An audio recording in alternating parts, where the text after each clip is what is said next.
right. Hello, everyone. This is the Mgtow Cowboy. Greetings and salutations.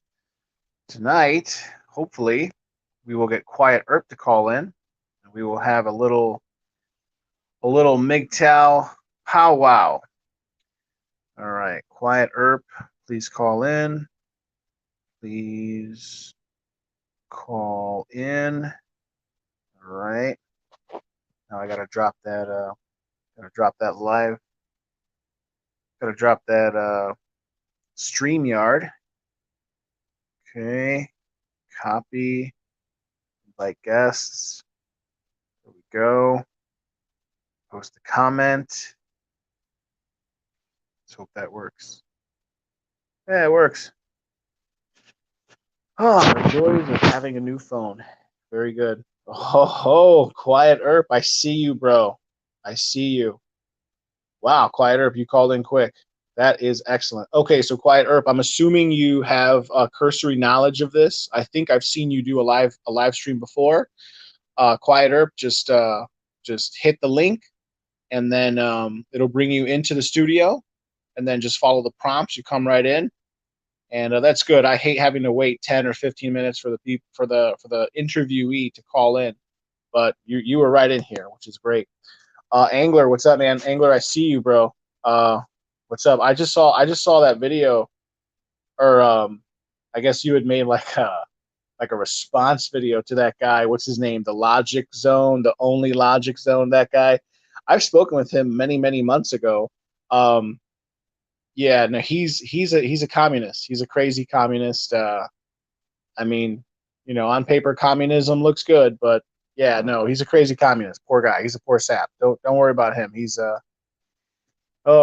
special case.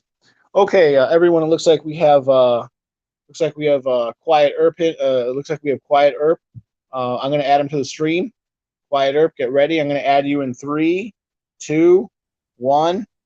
Uh, Looks good. Okay, Quiet Earp, are you there, sir? Yes, sir. Excellent, excellent. Thank you very much. It's a pleasure to speak with you. You too, cowboy. How you doing? I am good. I'm good. I had today off. I went to the gym. I did some laundry. I did a number of chores, and now I'm home. I'm in for the night, and I thought today would be a perfect day to have a Mgtow interview. Sounds good to me. Yeah, yeah. So just out of curiosity, before we get started, whereabouts are you right now? I know you're a trucker and you travel extensively.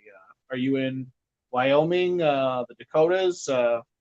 No, I'm at home right now in Albuquerque, New Mexico. Right, right. Okay, very good. Okay, good for you. Are you on like a 34-hour reset, or are you home for a week or something like that? No, just my regular weekend. Uh huh. Uh huh. Okay, very good. Yeah. So I here's my shtick, or I don't know if you know, but have you ever watched any of my MGTOW interviews? No, actually, this is gonna be the first one. I Okay. just, I didn't even know you were doing videos Yeah. and interviews and stuff like that until I just started going over to your channel now, and I subscribed. I didn't even, hell, I thought I had subscribed to you a long time ago, but I wasn't subscribed, so I had to resubscribe. Oh yeah. Right. Well, thank you. I appreciate the subscription. Yeah. So I mean, I do multiple things on my channel, but one of the things I've been doing as of late is I call it the MGTOW hour, the hour of power, sweat hotel, taxi cab confession. It's basically I've been doing this for months now, where I encourage MGTOW men, MGTOW and or red pill men to call in, and I like to interview them. I like to have like a formal interview. It'll be like at least 20 minutes, maybe more like half an hour, and I always like to ask the gentlemen or the men that call in, what brought you to MGTOW. Well, first I start with like a who, what, when, where, why. I cede the floor over to you. You talk a little bit about yourself, and then we eventually start moving to MGTOW topics, and I'll start asking you about what brought you to MGTOW. Mm. Okay, so if I can I cede the floor to you? Can you speak for like a minute or maybe 2 minutes and sort of introduce yourself? I'm assuming many people listening to this are going to know who you are. They're definitely going to be aware of your presence. I mean, you're kind of well known in the community. But for anyone who doesn't, within let's say a week, some usually between 200 and 400 people will watch this. So some of them they have no idea who you are. Can you introduce yourself? Okay, yeah, I go by the moniker of Mgtow Quiet Earp, and Quiet Earp. I got that name a long time ago. It's my road name. Well, we call it a road name in the MC world. Um, but I got it from uh, a friend in California for something that I did a long time ago. Because I've always been a quiet person, and when I got angry about something, it kind of freaked her out, and she said, "You're like Quiet Earp except quiet." And then she said, "I'm going to call you Quiet Earp from now on." I was like, "Okay." And so I mean, it just stuck. But I've been a truck driver for I'm going on 31 years now, and I don't know. It wasn't that I was really introduced to Mgtow. I didn't realize I was becoming Mgtow until I watched a couple of videos about Mgtow, and then I was like, "Holy shit, that's what I am now." It's uh it's been a process, and some of it started because of the things that happened with my mother, and things that I didn't understand at the time because hell, I was just in the third grade. And for the longest time, I couldn't figure out why I couldn't have a decent relationship or a long relationship with anybody. Um, because I mean, it just took forever for me to figure it out. And it was all because of the things that my mother did. The many times that she left my dad to go be with somebody else, um, that I didn't even realize, I mean, because I mean, I was a young kid. I think the first time she left my dad, I think I was 4 years old, hadn't even started school.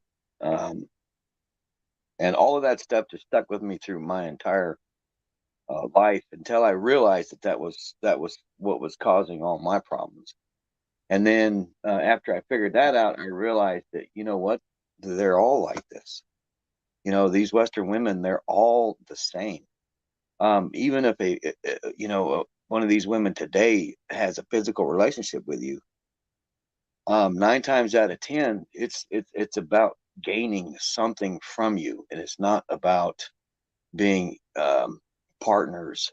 It's not about to them. It's not about having a wonderful relationship or a wonderful life. It's about what can I obtain from this relationship, and how long do I have to endure this relationship? And that's kind of the way I see most women acting and doing things today. It's pretty damn sad, but that's fact. I couldn't agree more. I couldn't agree more. Okay, so to sort of round out the intro or the introduction, I want to ask you a couple of quick questions. Okay, so who you're quieter. Okay, I thought maybe you liked the movie Tombstone, but apparently you got that nickname from a friend or something. Yeah, You're from, I'm sorry, you said you're from New Mexico? yeah. I grew up here in Albuquerque, but I've moved around to a few different states.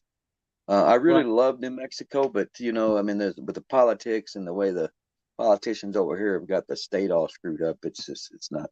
I mean, it's just not a nice place right now, especially with all the crime in Albuquerque. But I'm here for a short time, and then I'll probably end up moving back to Nebraska. And I'm not certain about that, but I'll probably end up moving back to Nebraska. I really loved it I, over I there. remember I remember listening to some of your videos. I've watched probably, I don't know, 60 or 70% of your videos. I remember you saying you possibly thinking about moving to South Dakota. You remember making that statement? Yeah, yeah, because I was there for a little while. I was driving through there a lot. I didn't stay there. I mean, I stayed overnight because sometimes that's just the way the clock runs when you're in trucking. And I would Sure. stay in a part of South Dakota, which was usually south of Rapid City. And I loved that part. It was beautiful.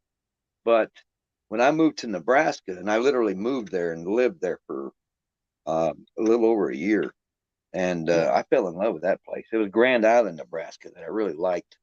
The people were decent, and people were nice, and traffic is different. You can meet people um, on the street, or in a store or someplace like that, and they're really nice people. And it's always different when you get on the road, because people just kind of have a different mentality when they get behind the wheel of a vehicle. They change. So, but other than that, Grand Island was it was a beautiful place, a beautiful little city of it. I think the population was like Where, I'm sorry, 5,600. where is Grand Island? Is that eastern or is that western Nebraska? Um, it's more central. It's pretty close to Okay. Lincoln. Okay, right. Yeah, no, I would definitely advise Nebraska over South Dakota. I went to university in South Dakota. I lived in South Dakota for over 5 years, and I love the culture, absolutely. However, the winters are brutal, absolutely brutal. I Um, know the first year I was there, it was nasty.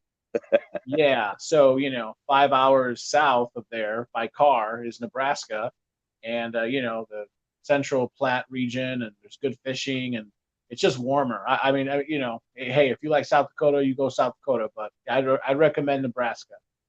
Um, Yeah. anyway, okay, so you're a trucker. You've been trucking for many years. You're from Albuquerque. How old are you? You're in your late 40s or your early Uh, fif- 50s? I'm 52. You're 52. You're 52. Yeah. Okay. So that's a pretty good intro. Can you share? Do you have any like, what's your favorite hobby? I mean, you're a trucker. I understand that uh, trucking hours are very long. You probably work very long hours. I know you do. I'm a trucker as well. But what do you do in your spare time when you're home? You like to, I don't know, fly kites, make paper mache tigers or something. What do you like to do? No, when I'm at home, because the truck I have it's mine. So when I'm at home on weekends, I spend most of my time working on that thing and making sure it's roadworthy for the next trip or the next week. So, but Sure. Sure. yeah, and on some weekends when there's nothing to do to the truck, I literally just sit here in my at home and just watch TV, or watch videos on YouTube, or I'll play some solitaire on the computer or something, and that's pretty much all I do. I stay out. I do go grocery shopping, and I have to do my laundry on weekends because I'm a Mgtow, Very good. and I like having clean clothes when I go to work. Oh, I understand. I understand. Okay. Yeah, that's a pretty good intro. If we could segue to more MGTOW subjects, so I can't remember all the details. Again, I've watched many of your videos, and some of the details are very sorted details. I remember you saying things like, "Oh, I think you have at least 4 children. They're sort of scattered all over the states. Some of them sort of know you, some of them don't know you. Some of them, I remember one. There was a time when you were looking for one of them, but you couldn't like ascertain the last name, and they were like a state away, and um, They moved you a know, long ways away. Yeah, no, yeah, I have, right. yeah, I have 6 kids. Um, Okay. I thought Four it was daughters. 4. Okay, No, it's 6. I have 4 daughters and 2 sons. My oldest son, David, is the one that I couldn't find, because when he was born and everything, it was in Colorado. We lived in Colorado. And then when me and her got divorced, she didn't have anything to do with him either. And I didn't know this until much later, that she wasn't ever in his life either. And then when I did find him, it was by uh, it wasn't even me looking. At that time, it was his grandparents, not his great.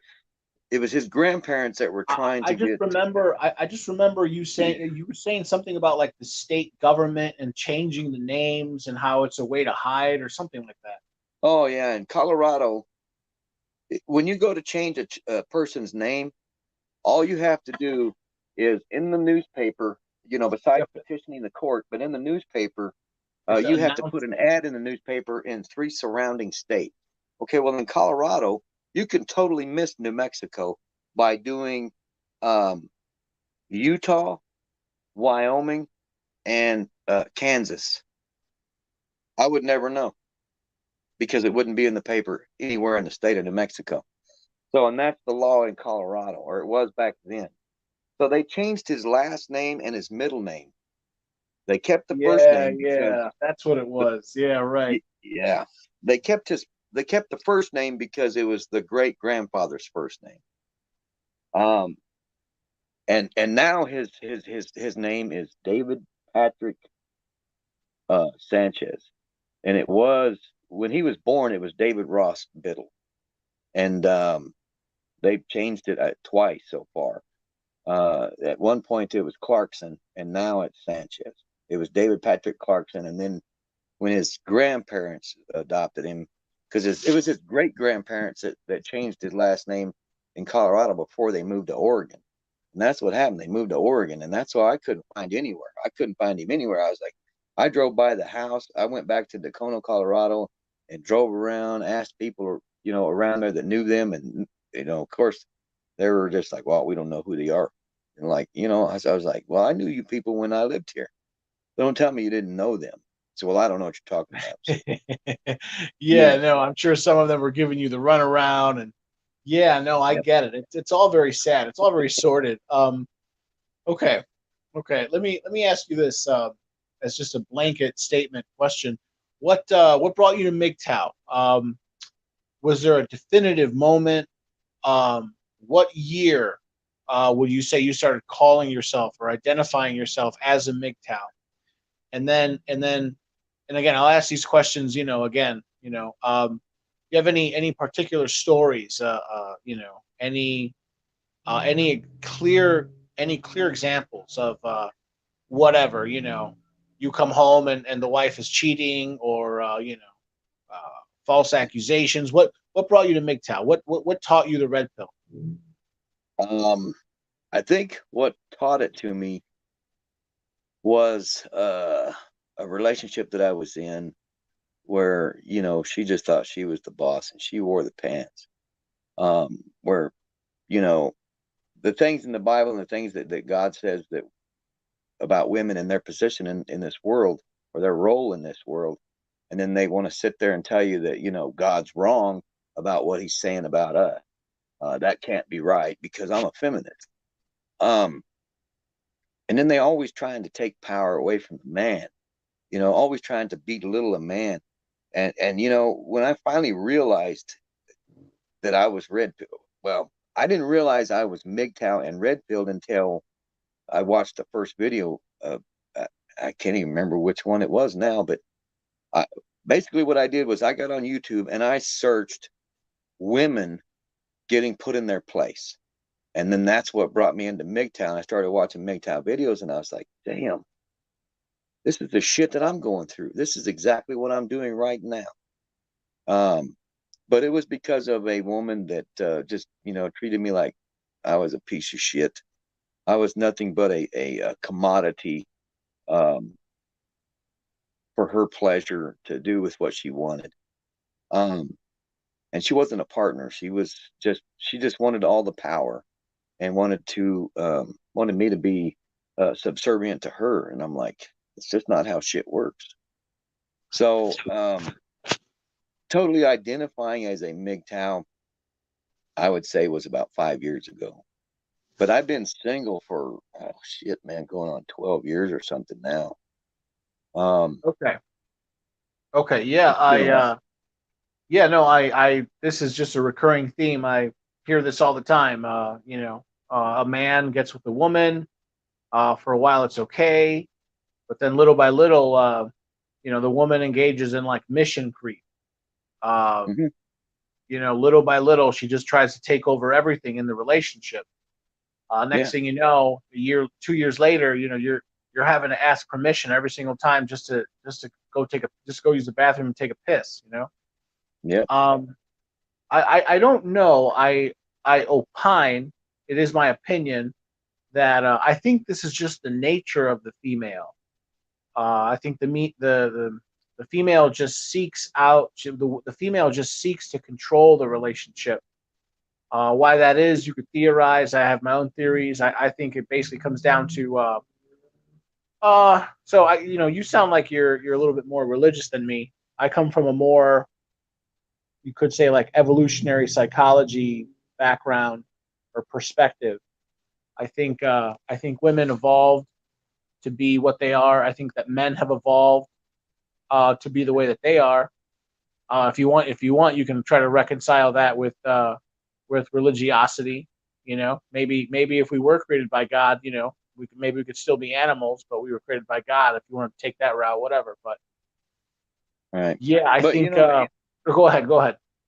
this all started. I mean, it started since the creation of man, or well, actually, since the creation of Eve, and that's how women got into where they are now. With having a painful childbirth and all the shit that they go through, is because Eve wanted all the power. She wanted to be godlike. She listened to what the serpent told her, and that just made her eyes wide. And she just like, yes, I can be as powerful as God. And so many women are like that. There are some women in some countries, but in the United States, you're not going to find a woman that has that type of value. So Maybe what I in what I would say to that is again I was raised religious. I went to a Catholic grammar school, Jesuit Catholic high school. I started a Jesuit Catholic university. Um, yeah, no, but I have mostly fallen away from religion. I think that you could, and that's fine if you're religious. That's fine. Especially Christian. I tend to get along with conservative types, religious types pretty well. But again, I come from a more, I think this is more explainable, frankly, through science. I think that you could say the Bible is that was a way to explain to the common folk back in the day, essentially the psychology of the female through allegory, and religion was used to teach that lesson. That's what I think. Yeah, that could be. Maybe. Yeah. But regardless, whether you believe in God or you don't, or you want to reconcile the two of them, you know, we do still have men still do have this problem where, um, women they as the saying goes, you can't live with them, you can't kill them. Um, I don't know what it is. It seems like right now we're entering a period in history where women are in open rebellion and they're trying to usurp the power of the man. Yep. And it's very scary to me because I think that women are not trying to outdo us with their amazing, wonderful performance abilities. No, rather, what I see is what women are doing is they're constantly petitioning the state to legislate themselves into power, which is just Yep. which is just another way of saying that they're voting themselves into power. They're voting men, they're legislating men down to the position of a slave or a second class citizen. Does that make any sense? Yep. That's how a lot of women treat most men nowadays. They treat them like they're nothing but peasants. Um, have you ever had the police call on you by a woman? Oh yeah. Yep. Care to talk about that? Can you talk about that for a little bit? Can Yeah. you give an example?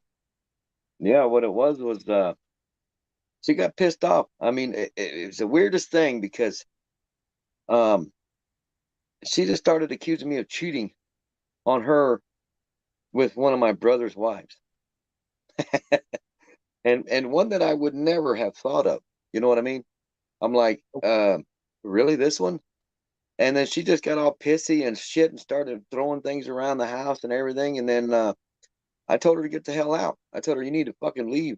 Next thing I know, the cops are banging on the door and she's over there scratching herself. I'm like, what the fuck? And the stupidest thing is that when the cop came to the door, when they came to the door, there was no curtain on the door window. So they watched her. They seen her in there scratching her neck, doing this shit to herself. And when they came in, they separated us, and the it was a man cop a male cop and a female cop. And it was the female cop that came to the door first and saw what she was doing, which kind of surprised me that because usually women stick up for each other even to back their lie. You know what I'm saying? Sure. And but this female cop's the one that saw her scratching her own throat. And then she was telling the cops, he grabbed me by the throat and slammed me against the wall and this and that. And I was just sitting in the living room watching TV. I said, you just need to pack your shit and get out of here because, the way you want to fight with me all the time and you want to start shit over nothing. Nothing's ever happened. And you just want to start fights. I don't know why you can't just be happy, just fucking being, together. I mean, it's like you're not happy unless this relationship is in turmoil. I don't need you here. I don't need this kind of shit. The way the anger you bring out of me is not me, and I need you to just leave, pack your shit and leave. And that's when the cop showed up, and I was like, damn. And then the female cop, after they interviewed her, and the male cop was talking to me, and he was trying to be a little bully to me, and I was like, I didn't do shit, so I don't care what you say. And then the two cops got together, and there was a third one that came in, and the third one kept staying over there with her. But the male cop and the female cop got together and they talked. I guess the female told him that, hey, when I came to the door, the woman was standing there scratching her own damn neck. And so when after they came back together, they confronted her about it. And she was like, I did not. And that female cop says, I watched you do it from the door. She said, you called us to come over here and arrest this man for domestic violence when you were the aggressor, when he didn't touch you. She said, I could see his legs sticking out off the chair, and he was just sitting there watching TV, and you're over there scratching your damn neck. Right? And she said, the cop asked me, she said, did you even know she called the cops? I said, no, I was just watching TV. Shit. I said, and then you guys beat on the door and everything. And the cop told her, he said, you either need to drop what you're trying to say, or we're going to take his ass to jail. You're going to sign the complaint form, and then we're going to take your ass to jail for making a false police report. And then she backed off, and the cops asked me, he said, what do I want to do? And I said, I asked her to leave. I said, the way she acts and everything, I said, I want her out of my house. I don't want her around here. They escorted her out. So they gave her time to get all of her shit, and she was out the door. But I couldn't believe it. I was like, man, you don't even have to do nothing to be in trouble. No, right. I was on a live stream just before interviewing you, and I was basically parroting some of the things you were saying right now, or what you just said right now in closing. Yeah, you don't even have to do anything, and you can get in trouble. Again, I hammer this home all the time. It's called the Duluth model of domestic violence. Under the Duluth model, and this is law. Anyone can look this up. I'm not not pulling this out of my keister. By law, if a man and a woman are living in the same domicile, they don't even have to be romantic partners. So technically, if you have like a sister or a roommate or something like that, and you have a man and a woman situation, if there's ever any physical altercation and the police are called, by law, the party that is bigger and stronger is automatically to be considered the aggressor. Well, guess who is bigger and stronger like 99% of the time? It's going to be the man, right? Yep. So it's written right into the law. I find it fascinating too to juxtapose. If you juxtapose, let's say another country like Russia. In Russia, the laws are different. In Russia, if the police are called and there's a domestic violence call, the man does not automatically go to jail. In fact, a man can admit that he hit his wife. If he says that the wife hit him first and he hit her back, the man does not go to jail. Here in the United States, that's an automatic arrest. Yeah. So, well, I'm sorry, go ahead.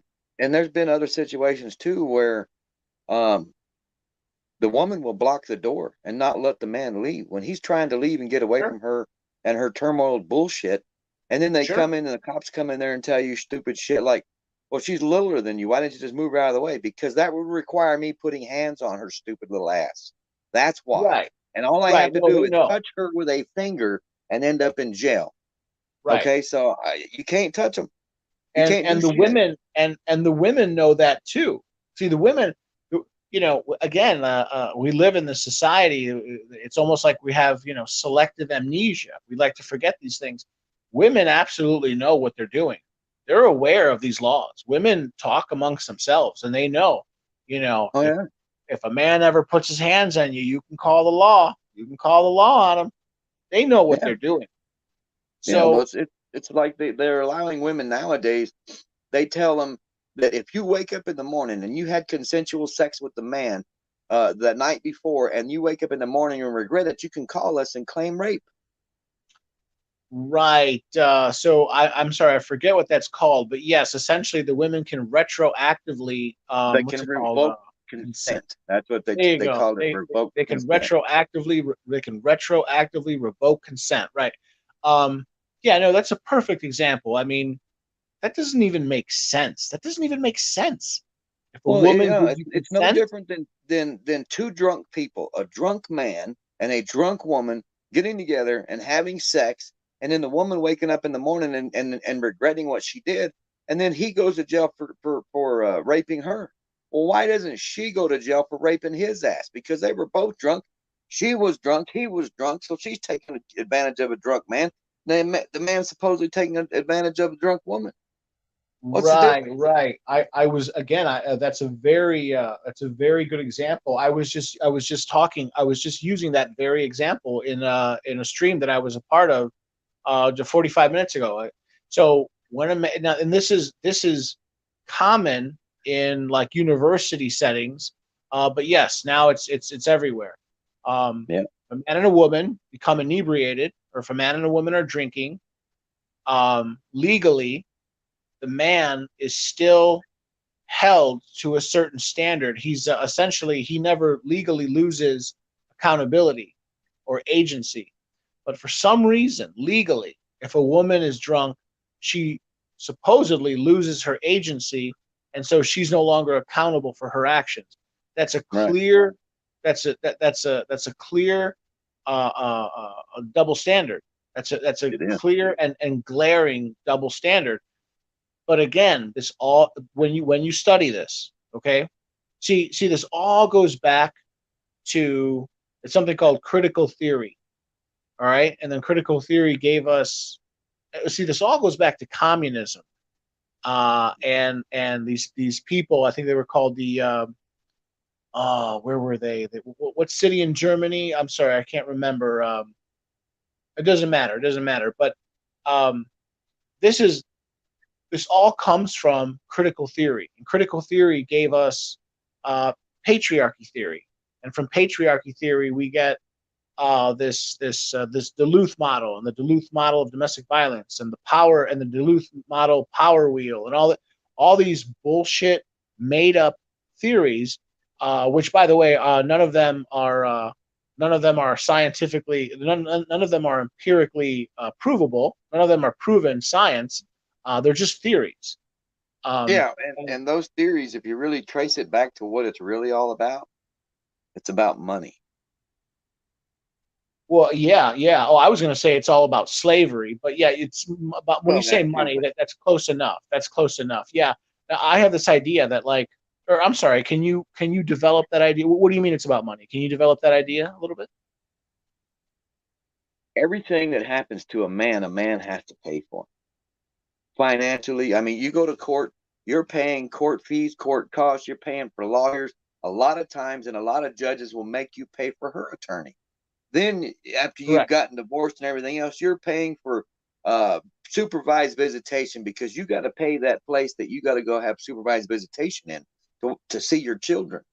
Everything is about the money. When okay, look, a long time ago, when men and women would get divorced, it was usually the woman that was out, not the man. Exactly. The kid stayed Exactly. with the man. The woman was out. You know what the government figured out? We're That the spending too much money taking care of these homeless bitches We've got to find a way to change this.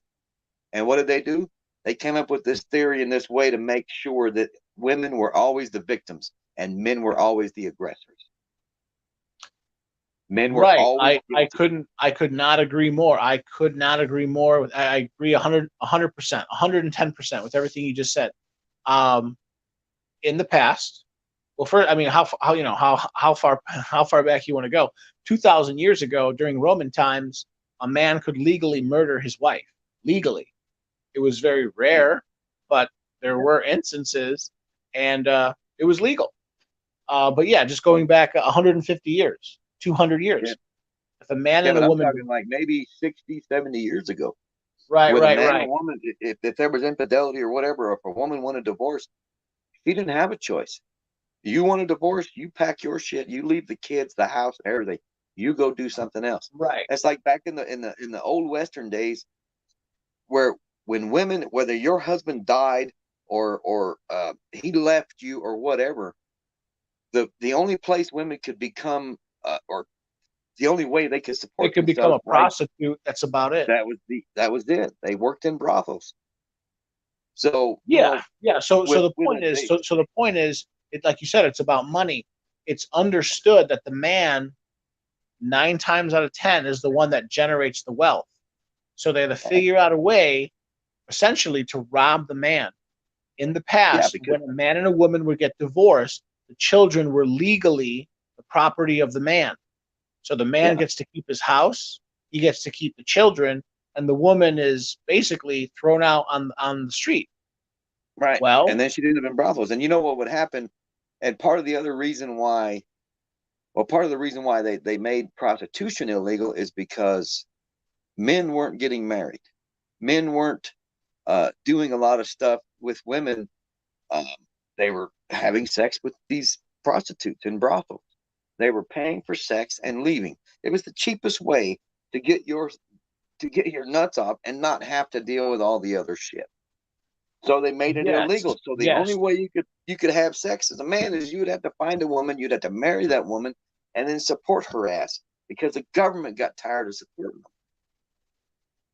Because I mean, if you think a long time Yeah, ago, there weren't not just brothels, but there were homes for women that had big ass dormitories like colleges where these women were staying and living, and the government was paying for that. And the government decided, I think that that is wonderful. I want to see the return of that. I want to see one big building in every single major city. I don't care if it's 20 stories high. I don't care if it's 150 stories high. A nice big high rise, whatever, 2, 3, 4,000 units. I don't care. All the old women, all the spinsters, all the old maids. We could put them in there. We could just shove them in there.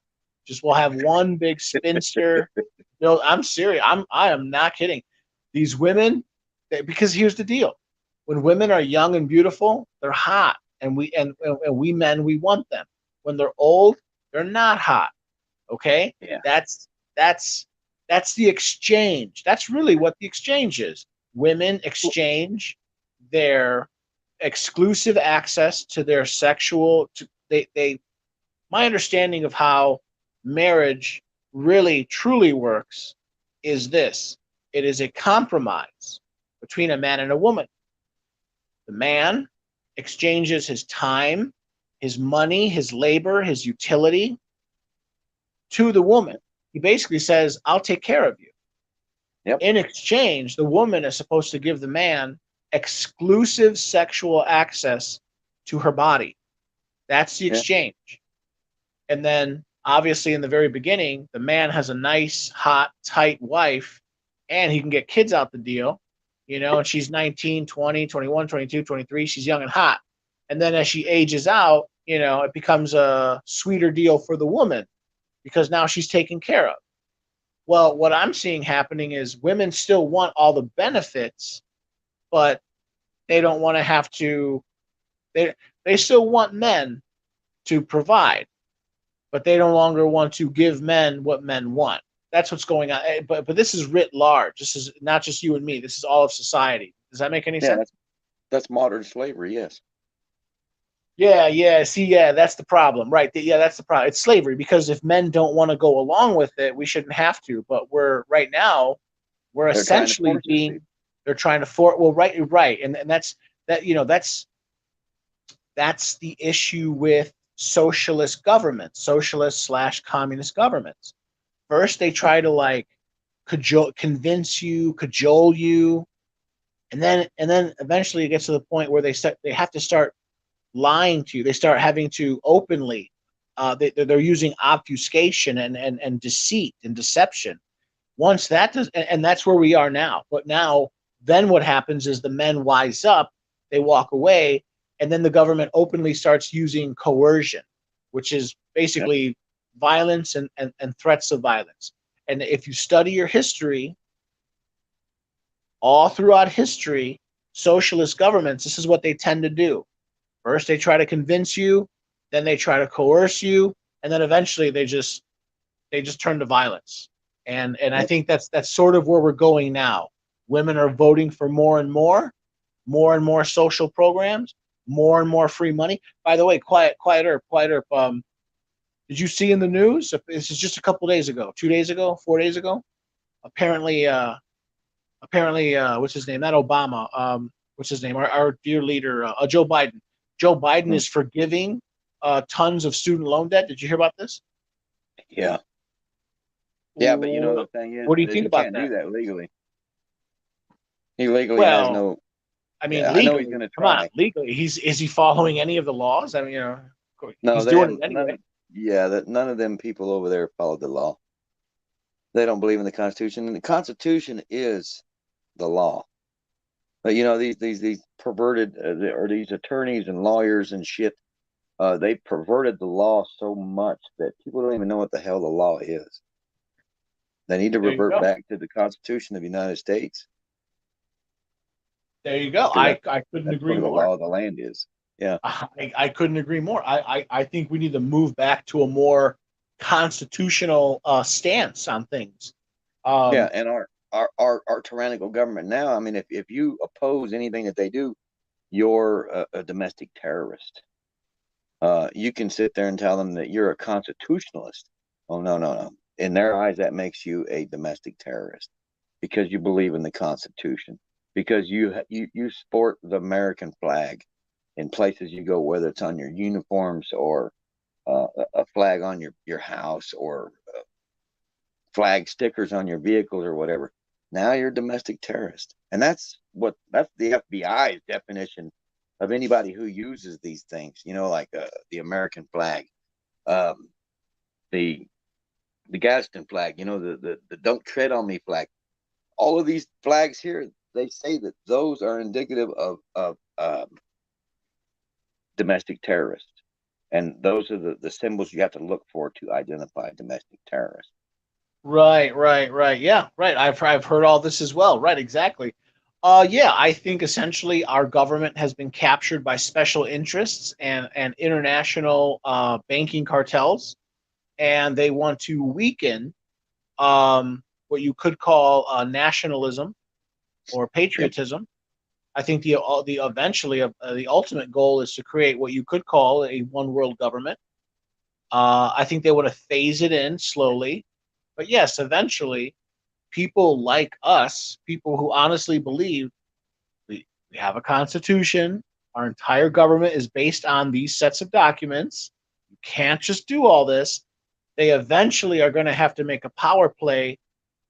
Eventually, they're going to, it's like this is how I talk about it. This is how I describe it. I'm stealing this from a guy called David Icke. David Icke talks about it's like a volleyball. I'm sorry, it's like a beach ball. Imagine you go to the beach and someone's playing with a beach ball. If the person takes the beach ball and they put the beach ball under the water, they hold the beach ball with their hand under the water. Let's say whatever, it's 2 feet under the water. You can't really see it. Maybe you can almost catch a glimpse of something in there, but you're not sure. You're not even sure that it's a ball. But eventually, when the ball gets closer and closer to the surface, it becomes more and more visible. Well, guess what? Eventually, the the ball has to come out of the water, and then it becomes, then it becomes painfully clear, right? That's a beach ball. Yeah. It's the same sort of analogy. Like these people can, as you say, pervert the law more and more, but eventually they have to stop skirting the law, and they have to start openly violating our constitutional rights. And I think that's sort of where we're getting now. I'm worried that, you know, like the ATF. I mean, the ATF. I mean, doesn't make any sense to me. That organization shouldn't even exist, in my opinion. I mean, I don't know. Well, there's several organizations that are unconstitutional and should not exist. The IRS is one of them. The ATF Right, is another one. right. The Department of Homeland Security is another one. The Department of Homeland Security does not, but basically they don't deal with outside terrorists to this country. They just sit here in this country and then start naming or ethnicities of American citizens as domestic terrorists. I mean, you can see it when you go to the airport. Okay, I mean, if this is truly about, the Department of Homeland Security actually did what they were supposed to be doing, you wouldn't see American females and little children being fondled by the TSA in these airports. It would be the people who are out here trying and wanting and desiring to kill Americans. But what do they do instead? They harass Americans. It's like, what the hell are you doing? Right. So, I mean, I have mixed feelings. I do think that we need some police. There's drug interdiction, or what's it called? We need the Coast Guard, chasing down, these these International terrorists, yeah, drug there is cartels, and there drug is a dealers and need. smugglers. Yeah, Yeah. That's what I'm saying. There is a need for certain police work to be done, but yeah, right. Especially a lot of these internal organizations, there is no need for them. And my hope is in the future, the Republican Party will become much more nationalistic. yep, And I hope that we become ultimately, I hope we become like a party that just slashes away laws. Just we'll get rid of entire law. We'll get rid of entire agencies. That's what we need to do. That's what the Republican Party needs to become. The party that gets rid of laws. The party that gets rid of entire agencies. That's what I want to see. yeah. Well, when Trump first became president, I thought to myself, well, not actually, but like recently, I with the shit that the FBI and stuff is doing. I mean, if I was him and he becomes president again, that'd be the first thing I do is abolish the FBI. They're corrupt. They become a political organization. They represent one side of 1% of American people, and the rest of us are getting shit on by them. The lies and the other crap that they do. I mean, it's an organization that has become so corrupt that, I mean, there's no saving it. There's no saving that agency. And if I were the good agents that are there, like a few of the whistleblowers and stuff that are coming out of the FBI and talking to congressmen, um, I would leave. I would turn my shit in and I'd be out of there. Part of the reason why that part of the reason why I didn't stay in the police department when I was younger was because I realized that I didn't have the mentality for it. Okay, so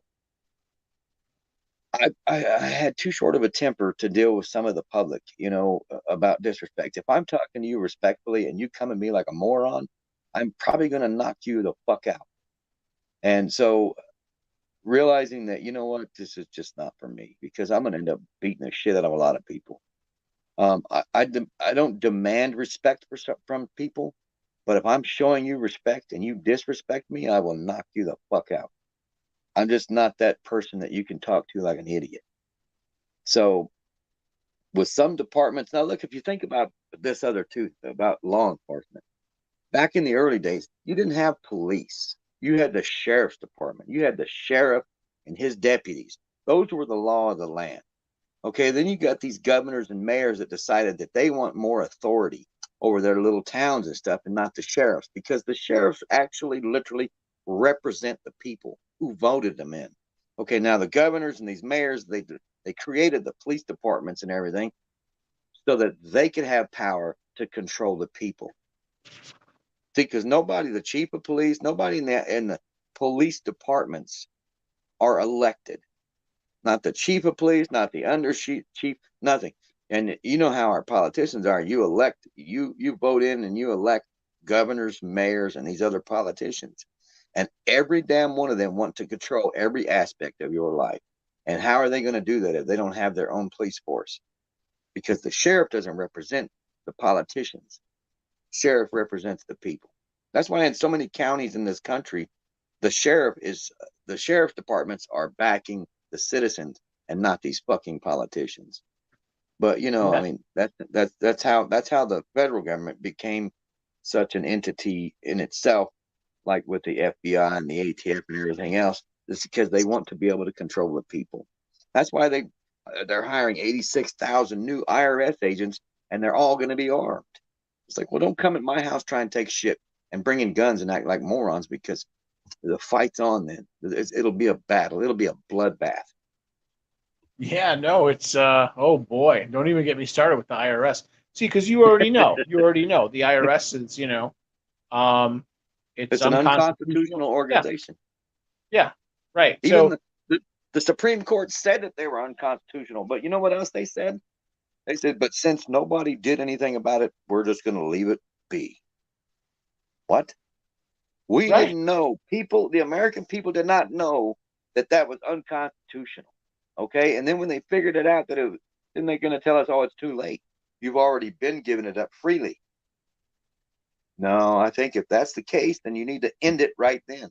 End it. right, End right, them. right. Exactly. We They we should have been should abolished. be able. We should, and we ought to retract our consent. Then, therefore, and Yeah. yeah, no, And you obtain the understand money it. that was stolen from us. Re-obtain the money that's been stolen from us. Yeah, yeah. I look at it basically the same way. Yeah, no, it's a shame what's going on. It's just we were free for so long, and then slowly, these bureaucrats come in, and then next thing you know, we're being taxed to death, and then we're slaves. We're tax slaves again. Well, the founding fathers said this republic belongs to you if you can keep it. And Right, right. it's coming back to the point where obviously some of these people are not going to be able to keep it. Yeah, yeah. I would say I agree with basically everything you said. Yeah, and I Yeah. think Mgtow, coming back to Mgtow, I think Mgtow fits in very well with. I think that Mgtow essentially is a right of center um, uh, metaphysical or philosophical worldview. I think Yeah. that Mgtow men, they tend to be libertarian types, small government types. I think they tend to be men who don't necessarily have to rely on government. They tend to be men who um, they're very independent minded. Have you noticed this? Yeah. I know I am. My ultimate goal is that when I finally retire, I'm going to live in the woods in a cabin. I probably won't have any electricity there, which I'm fine with. I mean, if I do, it might be some kind of generated power by solar panels or Sure, wind generator, small wind generator that I can make off of an alternator, charge batteries, and keep other sure. things that Oh good. yeah, But they got kits. They got real nice kits. You're gonna have to drop at least $6,000-8,000. You drop $10,000 and have a nice maybe like 12 or 14,000 dollars, and you'll have not a 12 volt. You'll have a nice 24 volt system with 30 batteries and I don't know 10 or 12 solar panels. You could throw in like a 900 watt. What's that called? Like a little mini fan, a little miniature turbine. yeah, well, you can make Yeah, those using a car alternator or generator. All you basically yeah, got to do right. is make the fan, put it up on top of a little tower, even just a pole. I mean, I've seen some of them actually put them on a pole, and it's a two blade fan that sits on the front of the generator, and the wind blows it, and it produces energy. Sure.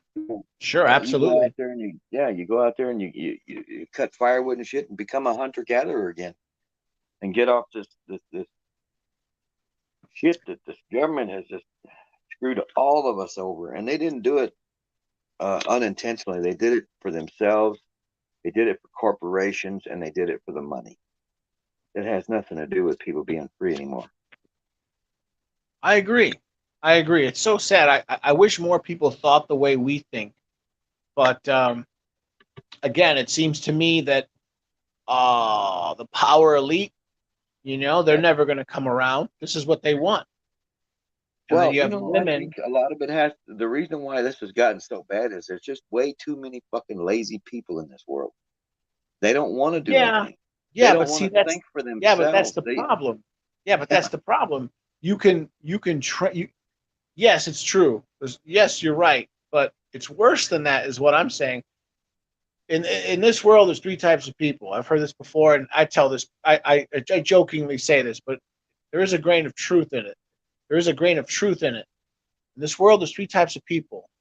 There's beggars, there's workers, there's beggars, and there's thieves. Yep. Thieves are the government. The workers Yep. are people like you and I. The beggars are these lazy people, as you say. The thing is, can help. The government can help direct these people. This is like class warfare. The Mhm. government, which is controlled by the ultra rich, they can train the useless, unwashed, hoi polloi masses through social programming, and then a couple generations later, you have all these people who feel entitled. They don't want to work. They will vote to raise taxes because they know that typically they're not the ones who are going to pay for these taxes. It's going to be people like you and me who pay these taxes to help bring up the standard of living of these people. All of this is facilitated by the government. The government takes their cut. The bureaucrats get a nice, the bureaucrats, they get what? They get 30-40% higher pay than the average person, and for a job that's even easier than the average person. It's a system of slavery, if that makes any Yeah, sense. it is. And then they're always voting on raising their own money, their own wages. They've got Sure. medical benefits. I mean, they've got so many benefits in their retirement shit. It's just Oh it's yeah. just it's nauseating. And the biggest problem is the federal government is putting out so much money on all these politicians after they've left and retired or whatever. They're still getting paid the same damn amount of money that they were when they were there. And it's No, just no, it's no, sickening. no, no, no. A And lot of them. I don't know if you know this. A lot of them get paid even more. It's called yeah, cost of living adjustments. yep. So every year they get paid more because Well, we don't. because they purposely factor in inflation. They cover their ass in every angle. And Yep. again, who gets left holding the bag? It's the worker. It's the Yep. worker. Now I'm not trying to come off as a communist because I'm not. What I'm saying is men, and I'm sorry to keep coming back to Mgtow and keep coming back to men, but Mgtow is inherently political in the fact that I think Mgtow men are small government people. We don't like government. We don't like government largesse. Would you agree with that? Yeah. Because what we want is our elected officials to actually do the bidding for us and not for themselves, not for rich ass people, not for corporations. Your ass was elected to do my bidding. It's like if you listen to some of these stupid ass Democratic politicians that sit there and say, oh, he's just pondering to his base. That's what the fuck he's supposed to do. They're the ones that elected him. He's supposed to go over there and represent them, not any fucking body else. They elected him. That's who he's supposed to fucking represent. And these stupid ass, I mean, they sit there and they say that. I mean, they openly say this to people, and people are so fucking dumb that they don't even know that they're telling them, you elect me. I will do what's right for you, but I don't give a shit whether you like it or not. It's like, wait a minute. I didn't Yeah, hire I you mean, or elect yeah, you to do what the fuck you want. You are being elected to do what the fuck I want. But right. No, they've no, lost. I totally agree. Our elected officials are supposed to represent their constituency, right? And Again, they don't. no, no, no, no, no, no, no, no, not anymore, not anymore. If an average Joe like you or me, you call up your local congressman or your senator, you Yep. say, I'd like to meet with you and discuss a such and such issue. You'll never hear back from them, and they'll give you the runaround. If you Yeah. keep pestering them, I've heard cases where they'll actually send like a county sheriff's deputy to your door, and they kind of try to shoo you away. Are you pestering this guy? You're not you're not having any violent thoughts, are you? Blah blah blah. No. I want to be represented. But if you call the same office, if you call the same congressman or the same senator, state or federal, and you say, you know what, I got $70,000 that I'd like to donate to your campaign fund. Can you meet me for lunch? Yeah. You better bet that week you'll be sitting down at a five-star restaurant with them, and they'll be in person. They'll be listening to you. Yep. As long as you've got the money. Yeah, yeah, And these politicians are going to act like you're important to them when they need your vote. But as soon right, as they've right. Every been two voted years, in, yeah. yeah, as soon as they're voted in, you no longer exist. Yeah, every 2 years. Yeah, I say it all the time. Every 2 years, all of a sudden they care about what you have to say. Every 2 years. Yeah, Yep. I mean, but from a metaphysical standpoint, in a way, I'm not. In a way, it's almost like we deserve it. Does that make any sense? If we allow this, I'm not saying you deserve it. I don't Yeah. think I deserve it. I I I, know. I think I'm much more conscientious and more politically minded than most people. But Yeah. as the majority of people, nay, the majority, yeah, no, that's fine. The majority of people in our society, it's like they don't care. They're apathetic towards all this. Do you see that? Do you see what I see? Yeah. Well, it's like feminism. Okay, you have some of these women out here who say that they don't believe in feminism and this and that and everything, but you don't see them standing up and speaking out against these people that are trying to create these laws that fuck men over. They don't speak up and say anything. Why? And that's because they benefit from it as well. They were just going to be silent members of the organization. That's all it is. Right, right. Yeah, that's called giving your tacit approval. Right. It's like silently agreeing. Right. Yeah. No, their silence is affirmation. I completely agree with you. Yep. Um, yeah, and so it just comes back again to Mgtow. So again, I think that men, we need to wise up. We need to become way more politically astute. With men, Yep. men in this country, see the problem is a lot of these men out here, they're genuinely good people, and they think that if they just work hard and they just they stay straight, they try to be a straight shooter, everything will mostly work out. That is not true. The system is so Nope. cooked. The system is so rigged. It actually pays. It's better to be a little slick. This is what I tell Mgtow men. I think Mgtow men, we need to become much more slick. We need to understand that we operate in a very litigious society. People are prone to sue you. People are prone to try to tax you to death. So Mgtow men, we need to become, again, I'll use the word slick, or you could say street smart, or we need to learn how to pay as little in taxes as possible. We need to learn about female nature, all the snares and traps where they're going to try to get us. Obviously, hey, the what you call it, the secret's out when it comes to marriage. Most men know marriage is a no-no, but we need, I envision, I want to see, I have a totally different vision where I want to see this country go. I think men need to regain their masculinity. We need to get rid of a lot of these government agencies. Taxes should be lower.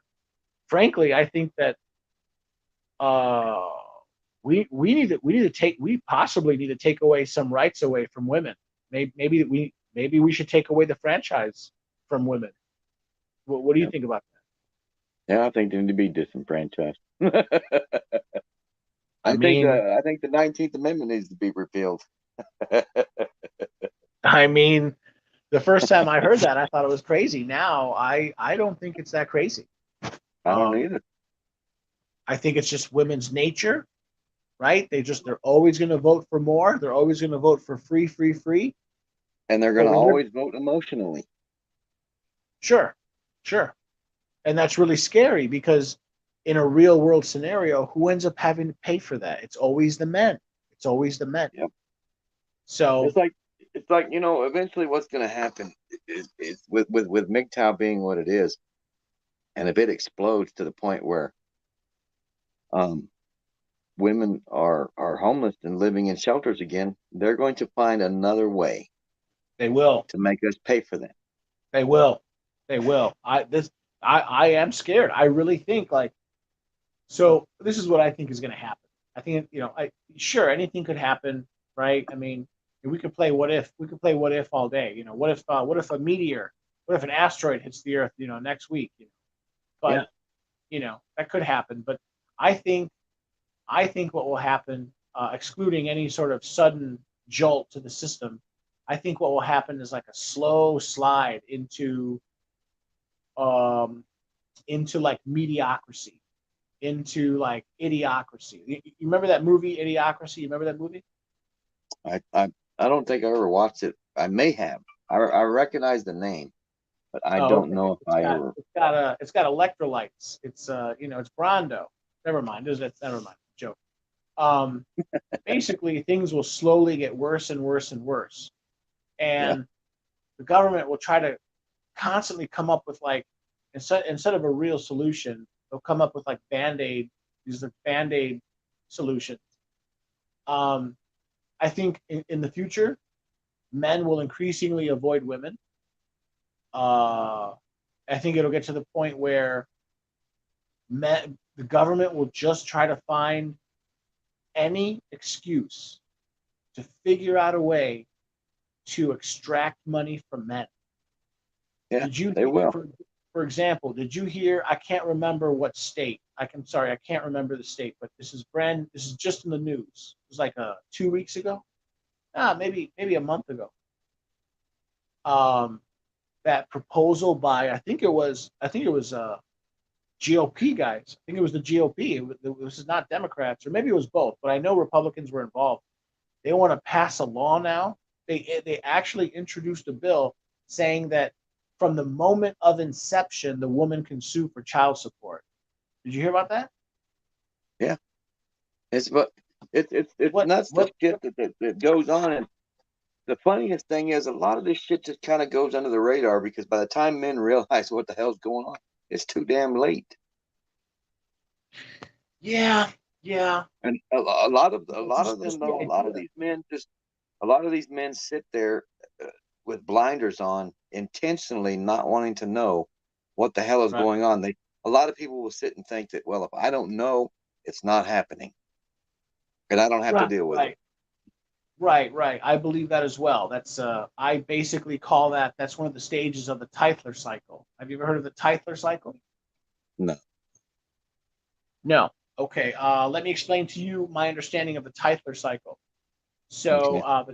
the Tytler cycle is a cycle created by this guy. His last name was Tytler, I think, and he basically talks about how societies go through this large cycle from freedom to slavery, and then back from slavery to freedom.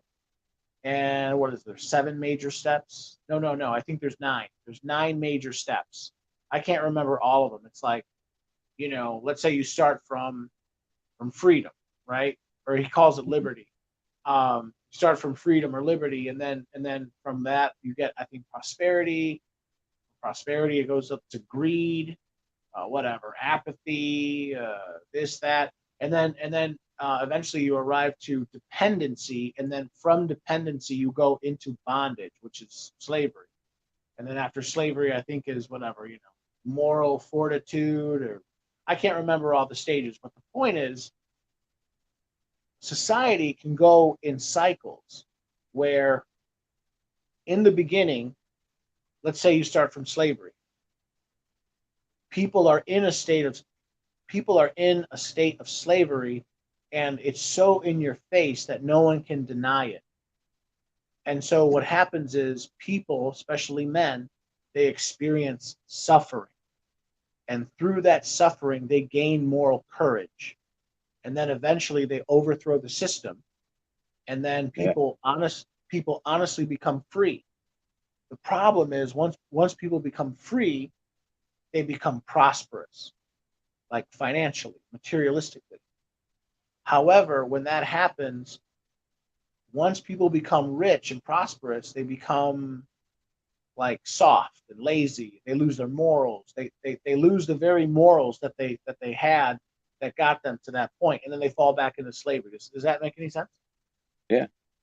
That brings to the old saying, hard times make soft men, and soft times make hard men. Oh yeah. Oh yeah. Oh wait. How does it? Good times make weak men. Weak men Yep. make hard times. Hard times make strong men. Strong men make good times. Good times make weak men. Yeah. No. Yep. Right. It's kind of like that. That'd be like a cycle within a cycle. But yes, that's one way of thinking of it. Yeah. It's. Oh boy. Oh boy. I think that we right now we're in a period of history where we're going back into dependency. And Yeah. then if you believe in this this Typhler cycle, as this gentleman as he as he as he believes, after dependency comes hardcore slavery. So basically, Yeah. it looks like we're going into slavery. I'm sorry to say it. So Yep. Keep talking. I'm gonna step right here and get me some coffee, but I can still hear you. yeah, yeah, no, I just wanted to talk about the Typhler cycle there for a second. I think about the ramifications of that. How, or you can call it whatever you want. People also call it like the rise and fall of empires. You can kind of look at it like that. Um, take like I like using example. Look at the Roman Empire. In the very beginning, Rome was weak. I shouldn't say Rome was weak, but Rome was not the only big dog on the block. Rome almost lost. Rome, Rome was almost completely destroyed and enslaved by Carthage. I can't remember. I think they were called the Punic Wars. There were 3 Punic Wars. Rome lost the first 2 of those wars, and then I think they won the third one. Basically, in the beginning, Rome had to struggle, and they almost lost. They were almost completely destroyed and enslaved, but they Yep. didn't lose. They won. And then they started to win more and win and win and win and win. Next thing you know, 200 years, 250 years later, they have a ginormous empire. And then something happened. They became they became rich. They became prosperous. They became prosperous. And then that prosperity, it changed them. It fundamentally changed their value system. Towards the end of the empire, uh, you couldn't even find a Roman in the Roman legion, in the Roman military. Yep. Um, they were all Germans or Thracians. You know, that's how it is now. In the past, people were proud of America. People were proud of serving in the military, having family that served in the military.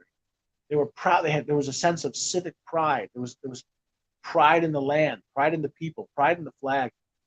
Now, you can get in trouble just for wearing an American flag to a public school. Yeah. Be labeled domestic terrorist, just like a parent going to a school board meeting and being called domestic terrorist because they want to voice their opinions about the CRT. I mean, it's like, what the hell is wrong with these people? So you're telling me that if I disagree with what you think, that I'm a criminal, I'm a domestic terrorist now because I believe what you're trying to teach our children is wrong? Yeah. Right. That's exactly what they're saying. So yeah, CRT is a perfect example of what I'm talking about.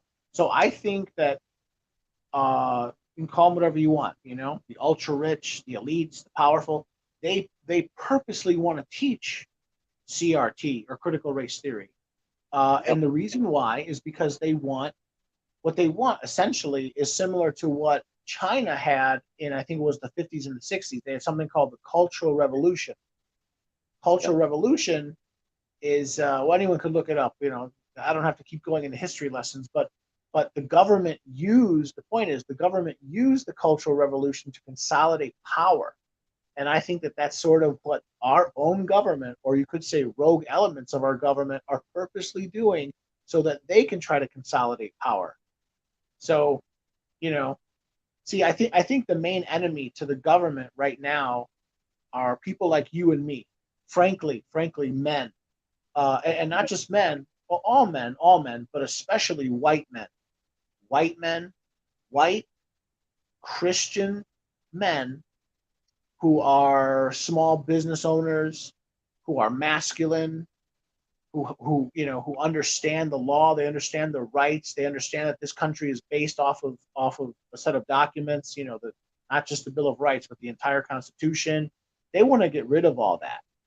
They want to get rid of Yep. all that. So they need to diminish our power. They need eventually they want to dispossess us of our political power, but they can't Yep. just come out and do that. First, they have to dispossess us of our cultural influence. First, they have to Yeah. shame us and blame us, and then bring you come in through the institutions, start pushing movies that show us in a bad light, so that eventually they can whittle us down to where we're so weak, where they can just come in and take our guns and come in and put us in camps.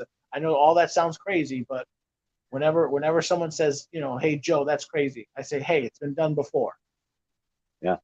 Well, it's like I try to tell people, and it might work, it might not, and it might work because I know there's millions of people that think the same way I do.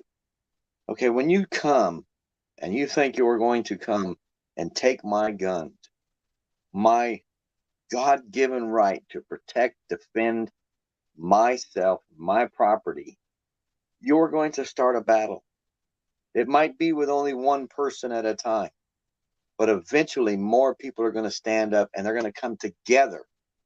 And when you have masses of people standing together, fighting the same fight, guess what? They're going to lose. But if you Right. come to my house, if you come to my home and you think that you're going to take possession of my God given rights, I'm going to show people on a live stream video. This is how you resist. This is how you fight this. I might be the only dead one there, but I'm going to fight. Right. No, I agree. No, I totally. It's so sad, but ultimately it comes down to you either nut up or you shut up. Yep. And I think right now, there's still plenty of men like you and me who are willing to fight. That's why they're scared to even come now. But what Yeah. about 50? What about 100 years from now? You know what I'm I think, saying? yeah, that's the thing. See, with the way people are today, I don't know if it's ever going to get any better because more and more weak people are being born and raised to be weak. I don't know if they will ever stand up. I just don't know. I mean, I know there is that possibility because we know how rebellious children can become and how rebellious children are at certain ages. It might work, but I kind of have a feeling that there's going to be way too many weak people standing with tyranny and socialism and everything else that I don't know. It might be futile. That's well, it might be, but I think that most of them also they don't have much grit. So literally, you could have 100 shop owners, shopkeep, 100 capitalists fighting off 1,000 communists. I mean, that's how I look at it. I think these people are generally pretty weak, but yeah, they can have the numbers. Yep. Um, if I can slightly change the subject, I want to ask you about, and I ask that you watch your words very carefully, and I think you already know the correct parlance.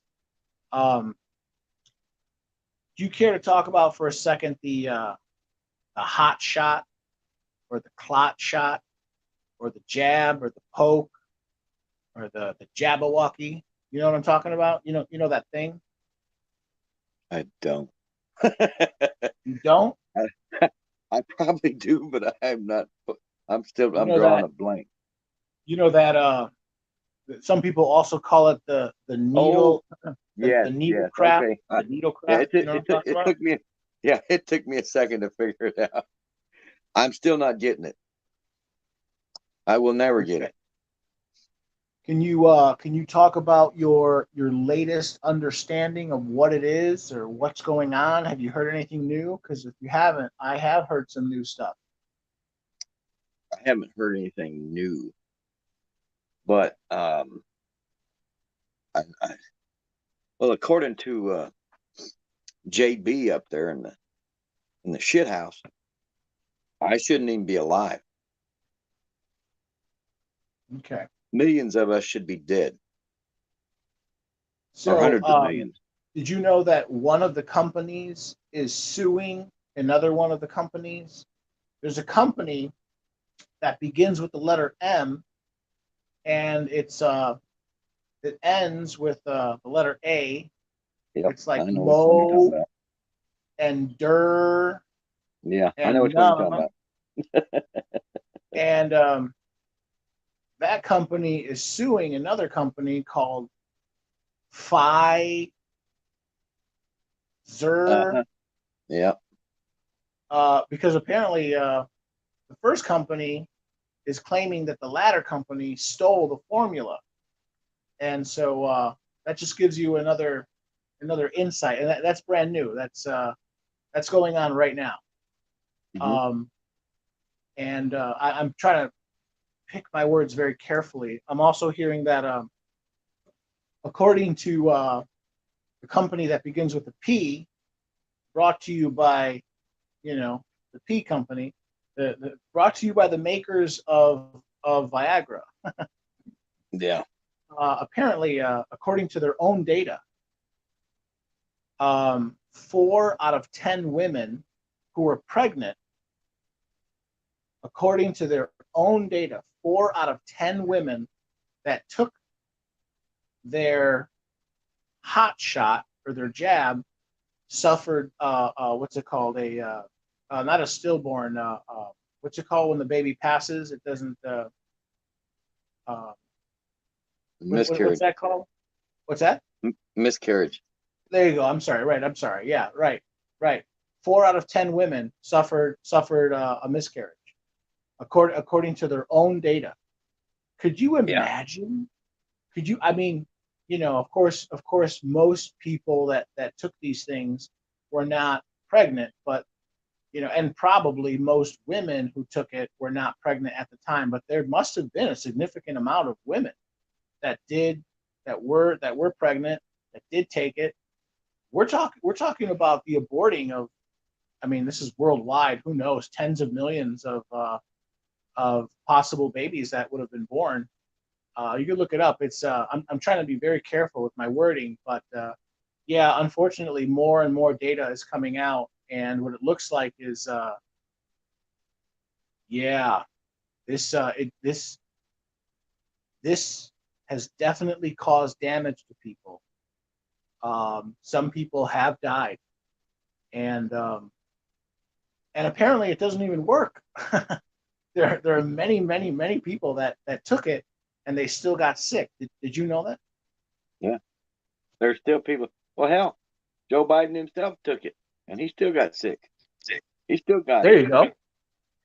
There you go. That's a perfect example. I mean, last I heard, um, our dear president, his wife, who I think was triple poked, she was either double poked or triple poked.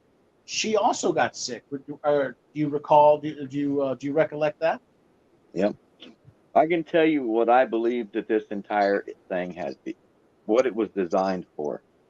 You know what? Okay, that's fine. But again, I do ask that you use very choice words. You follow me? You read between read between the lines here. Yeah, but I don't Okay, think cool. this one. I don't think this here is going to affect anybody. It's what some people call, and especially the rich people call, population control. Yeah, right. Yeah, right. No, The no, no. whole the I've whole come to thing believe was the designed same for that, exact thing. right? Can you develop that a little bit more? Well, first of all, you had before this stuff became a pandemic here, you had politicians um, on the left. One of them is the speaker. They all went to Wuhan, China, before this shit broke out here. Now, a lot of people don't know this. Some people do. A lot of people do, but a lot of people don't. And the majority don't know. When they went there, after they came back, that's when everybody started getting sick. Yeah, I The mean, I problem, the don't know. I problem don't that, know all the details, but yeah, yeah, the I problem, believe that. I yeah, the remember problem, what was it? Um, not Ron Paul, Rand Paul, Senator Rand yeah, Paul, who by the way also is a medical doctor. I love the Pauls, by the way. I yeah, actually I love Ron Paul more than I love Rand Paul, but they're both good. Rand Paul, you remember he was he was in Congress and he was grilling what's his name Doctor Fauci. Doctor yeah, yeah Fauci about all of this gain of function business, all this gain of function, and you're just listening and you're just like, this guy's full of crap. He's yeah. saying he's explaining how it's gain of function, Yeah, and he's then changing the definition of gain of function. yeah, well, yeah, no, he's basically saying. My understanding is basically Fauci, Ron Paul. I'm sorry, Rand Paul or Senator Rand Paul was saying this is what gain of function is. Hmm. all of these all of these things would make what you did gain a function. So how is it not gain a function? And then Fauci would basically say it's not because I say so, because I'm just Yeah, lying. yeah. Yeah, no, I saw some of those highlights. It's yeah, no, I'm sorry. I've come to think that I completely agree with you. I think the intelligentsia of the world is purposely like poisoning the proletariat. The poor people are being poisoned by the rich people in some sort Yep. of crazy population control scheme. Yeah. Georgia Anyway, Guidestones, brothers. Georgia Guidestones. yes, right, right. By the way, right, everyone, this is Rebel Against Defeat. Hello, Red. How are you, sir? Good, Mgtow Cowboy. How's both truckers in here? Quiet Herb. I subscribe to your channel as well. Love the Thank you. fact that Mgtow Cowboy is what? He's a month, 6 weeks into being an OTR, right? Over the road trucking. What is it? Over the Oh, that's right. OTR. OTR. OTR, right? Yeah. Yeah. So Brandon Trueblood's in Salt Lake. We're gonna hang out this weekend. He's going through a CR England's program. Oh, Oh, yeah, that's great. CR England, they have a number of terminals. I know one of their terminals is located in Gary, Indiana, which is like stone's throw from Chicago. Um, yeah, right. He'll be working with the LD. Well, I'm sorry, the Latter Day Saints people, the Yeah, Mormons. Is that right? yeah. I yeah, mean, I'm glad he's doing that. I think truck driving is a great career for red pill guys. You can you can sleep in your truck. Yeah. Uh, you come home, you stack money. You don't need a lot of shit, and it gets the products and goods moved that we. So I appreciate you guys for what you do. A shout out. That's not easy, but I'm glad you're out doing. Are you liking it, Mgtow Cowboy? Remember, no waffling in the cab. Yeah, right. No, it's exceedingly dangerous. I've told this story. I made a video about it. I'll tell the story again very quickly. My fourth day, I experienced a fire. Um, so I was on the I-40 or Interstate 40 east of Oklahoma City, and all of a sudden my driver trainer says, "Joe, pull the truck over." I pull the truck over. What? Wow. In the far rear right wheelbase. Apparently, what happened is there's oil in the axle, and there's some gears, or I'm sorry, there's some ball bearings. The oil, or the a synthetic oil leaked out. The gear, I'm sorry, the ball bearings were grinding, and it just poof, just caught fire. Wow. Yeah, yeah. So That was my fourth day. Do you like your job, Mgtow Cowboy? I mean, are you enjoying it when you can be alone and solo trucker like Quiet? Yeah, so it does suck working with a driver trainer, Oh, but that's not permanent. That's not permanent. how much longer do you have? Um, it looks like I guess I'm not sure. I haven't discussed that yet. At first they were saying possibly they want me to go out one more time. I don't know. I'll keep you updated. But yeah, I mean the first month was good, but another problem I'm having is my driver trainer and I did not really get along. Again, I made a video on this. I don't know how to put this. I'm very waspy in my ways, and they put me with like the most like thugged out ghetto guy there ever was. This guy like served time in prison. No joke. He's missing half his teeth. He was part of a very prominent like street gang. He served time in both the state and federal penitentiary. He was in and out of juvie.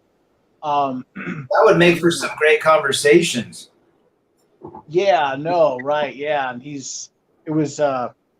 frankly, it was hell. It was hell working with him. So, I'm I'm in the process of getting a new driver trainer. Yeah, but whatever. He took me out for a month, and that was good. And did you drive? Did you drove half the time while he slept, and you slept, and so forth? Oh yeah, right. That's another slight, just a small criticism I will make of what you could call driving teams. So another reason why you want to drive alone, in my opinion, let's call it solo driving and team driving. Right. And when you're in training, you're essentially team driving.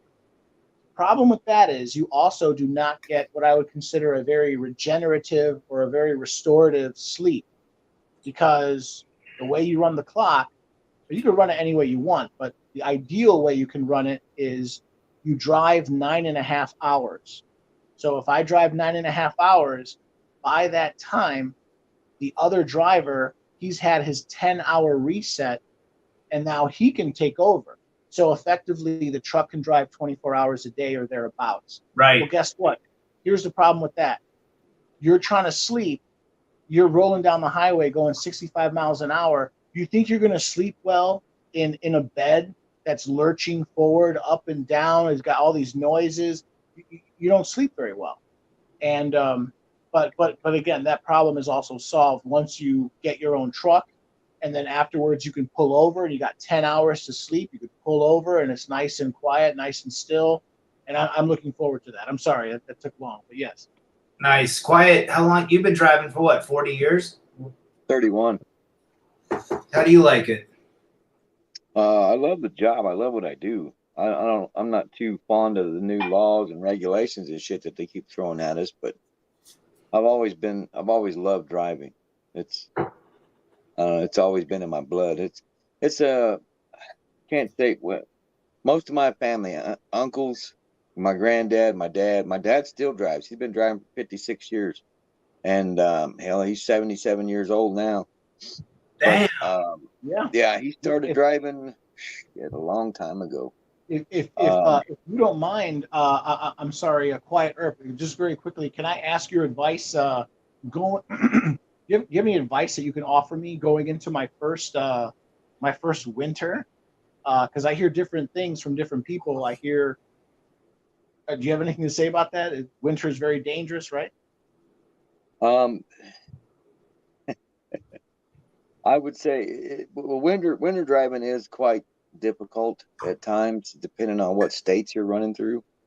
Wyoming is really particularly bad if you're light in the winter because it's always Yeah, windy. When it I snows hear over there, it's always windy. that But the thing you got to every watch out, trucker. Or I'm sorry. Go ahead. Go ahead. yeah, what you got to watch out for more than anything else is the other guys. There's a lot of people out there that think that if they're real heavy and they got a lot of weight in the truck that they can haul ass. Yeah, you might have traction to go, but you're not going to have traction to stop. So I would suggest in your first year, use your better judgment. If you think the roads are so bad that there's a possibility either you could lose it or somebody else could lose it and cause you to crash or crash into you, that you just tell them the roads are too bad. I'm going to stop. And a lot of these companies actually nowadays they will message you on your Qualcomm and tell you they want you to either go a different route or they're going to tell you to shut down.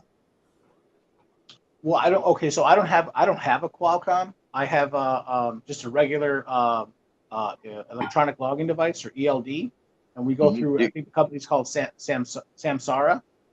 Um, Okay. but yes, I've heard that essentially that, like, whatever, it's your CDL. You got to guard your license. Yeah.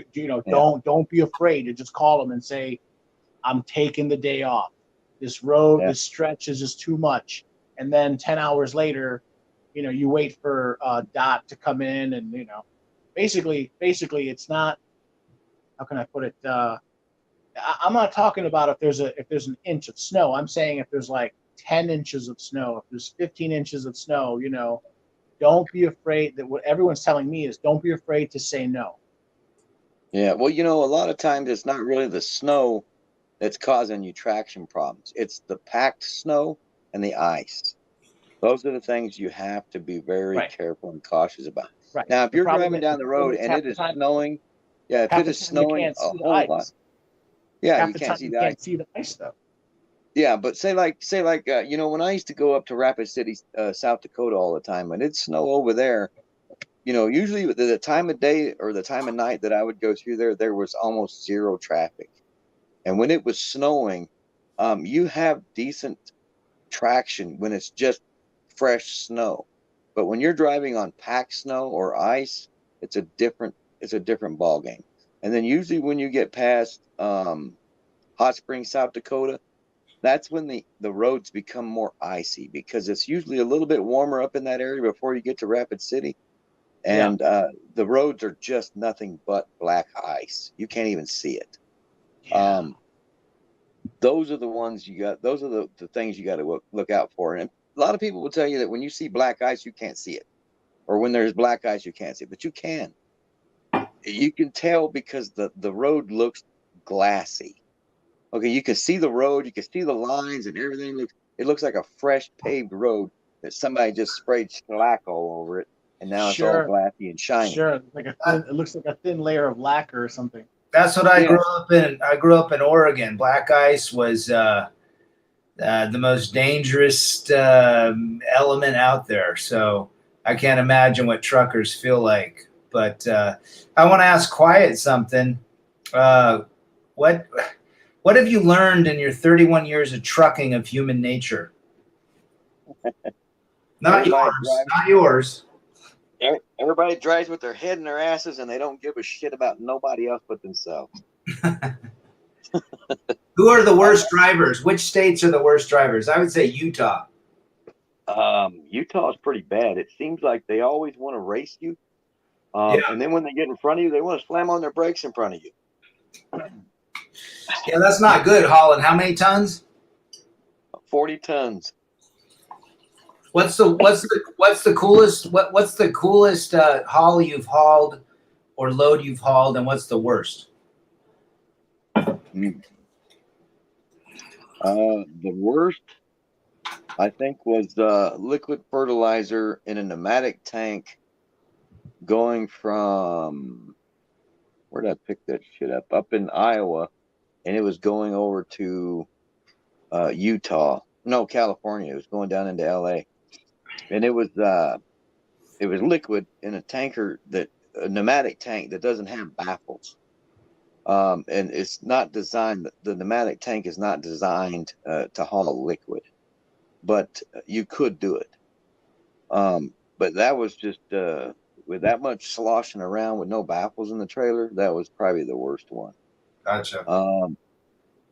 Shit, I think the best ones I used to haul was hydrated lime in the same kind of a trailer, pneumatic tank, going from Belen, Belen, New yeah.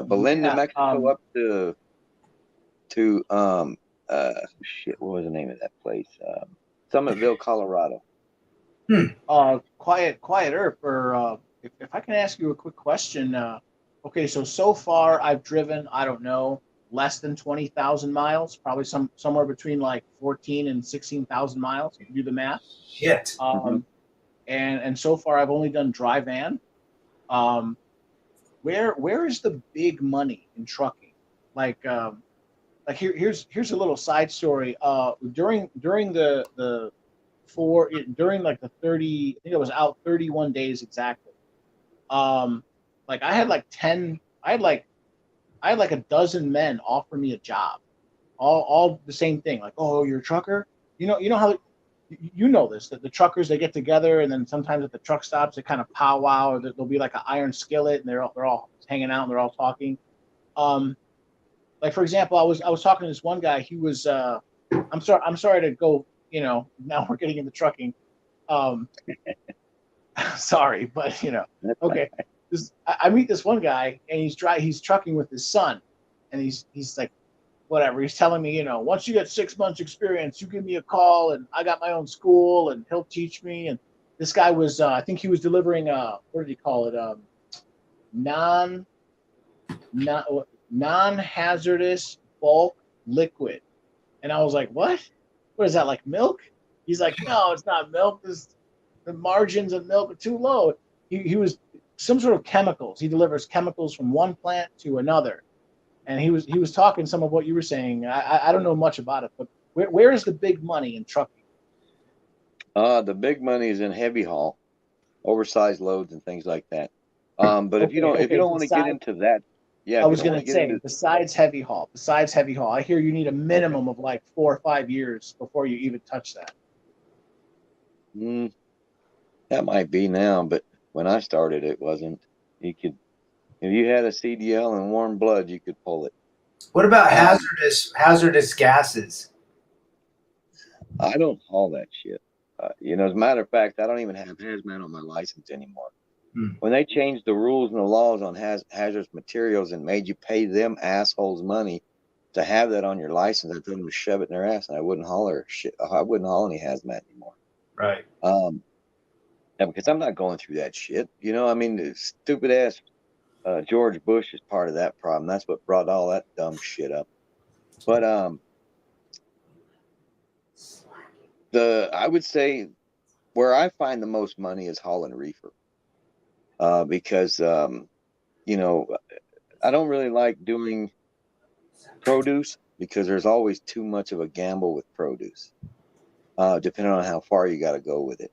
So beef, dairy, like cheese, milk, not in bulk tank, but like gallons of milk and shit like that going to stores. That's going to be your better money.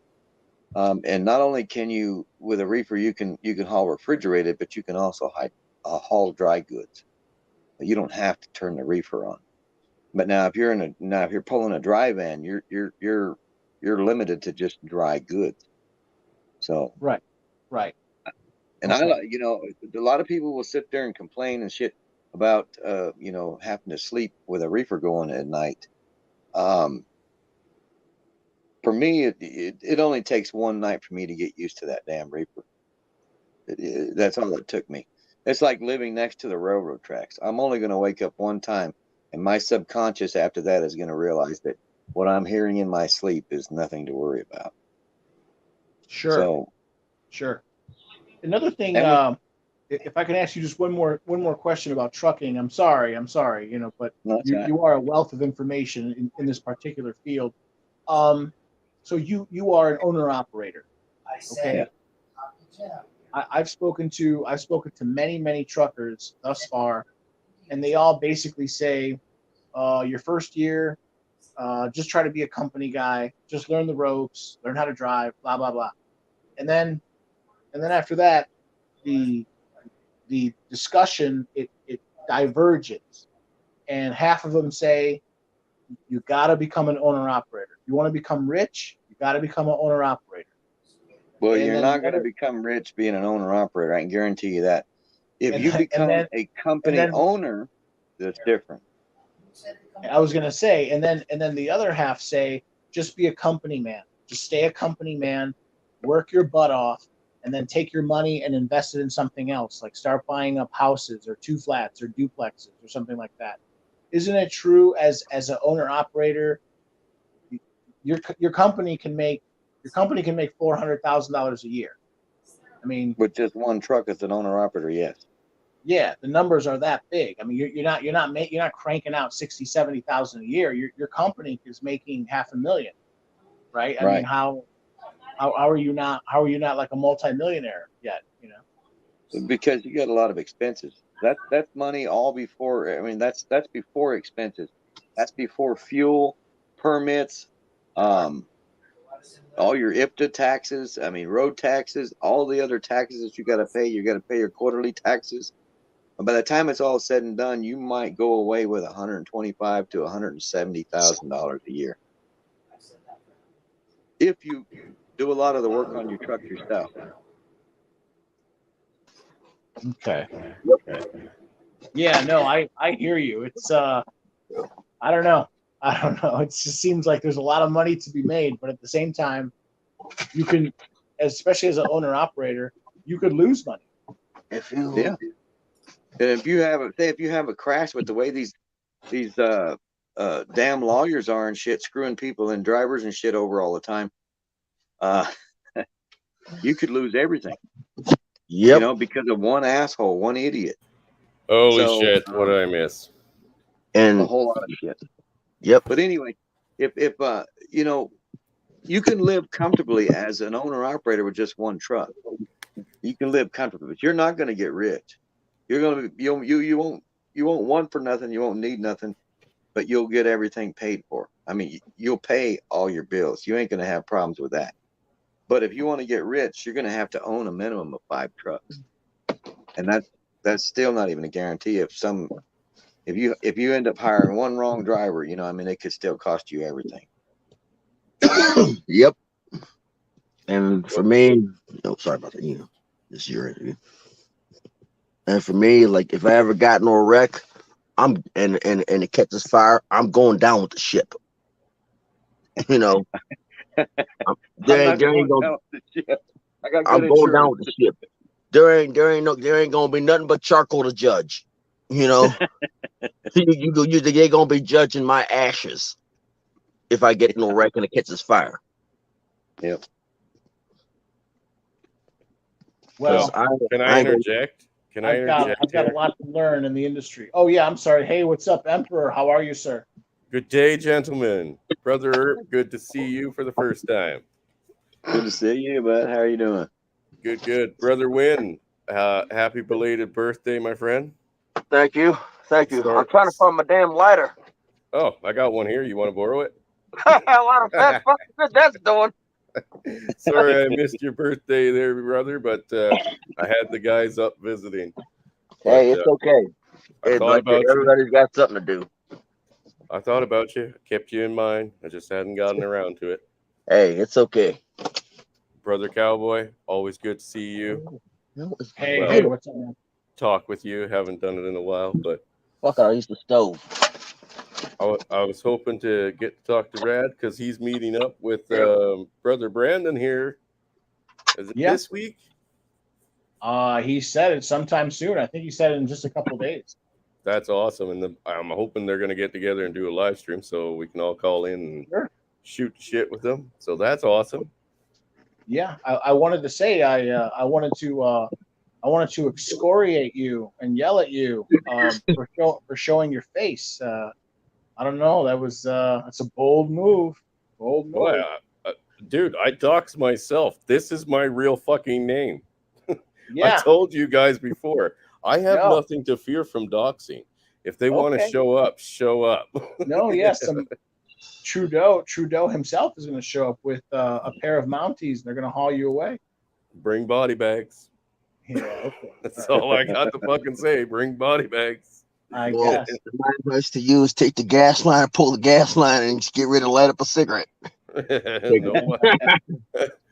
like I'm not never had a problem with that, guys. It's just generally I got my laptop like right here in front of me, and I don't think you guys want to see that. Okay. Well, anyway, I'm glad you guys had a good time. I caught some of those videos. You guys didn't have any luck fishing though, which is kind of odd. Yeah, because what's his name? Dak man. I've watched a multitude of his videos, and some of them he goes fishing, and he seemed to catch them, but you know. Well, maybe because you guys were at a different spot, right? That was the first time I had been to that lake, and this is where I was recommended to take the guys. Yeah. What they forgot to mention is that at this time of year, there's a lot of milfoil thrown in the middle, so you need a boat to actually get out past it. Yeah. That's stuff that, it's the little details that people never give me, It's like, what do you do when you get there? It's obviously a change of fucking plans. But either way, we got to go up and have a little swim, have a drink, checked out the area. But yeah, even the route that we were told to take was like 5 times longer and just as bad as the original route that I knew. So, yeah, bad info is bad info. Yeah. If I can ask a Quiet Earp, I have a question for you. You sort of brought it up, and we sort of discussed it, but only in a we sort of danced around it. I wanted to ask you your opinion within the Mgtow community. Some people believe that it is not wrong. It's not fitting for Mgtow men to procure certain private proclivities of women of the night, of ladies of the night. I'll just come out and say it. Quiet Earp, do you think it's wrong for Mgtow men to procure prostitutes? No, I don't. If you're a Mgtow monk and you want to be a monk, then you got to refrain from any type of any sexual activity. But if you're just Mgtow, you're basically just swearing off any kind of serious relationship with women. You're swearing off having children. Spending any more money than you have to on a woman. Let me put it to you this way. Let me ask it this way. Some people would say that you're not allowed to be a Mgtow. Some people would say that a real Mgtow would never get a prostitute. Is that true? Do you believe that? No. I mean, whether it's a prostitute or a slut, there's really no difference. One accepts money to leave, and the other one just wants to fuck. Okay. I just wanted to get. I've never spoken with you about that issue, and I did want to ask you about that issue. As of late, there's been a little,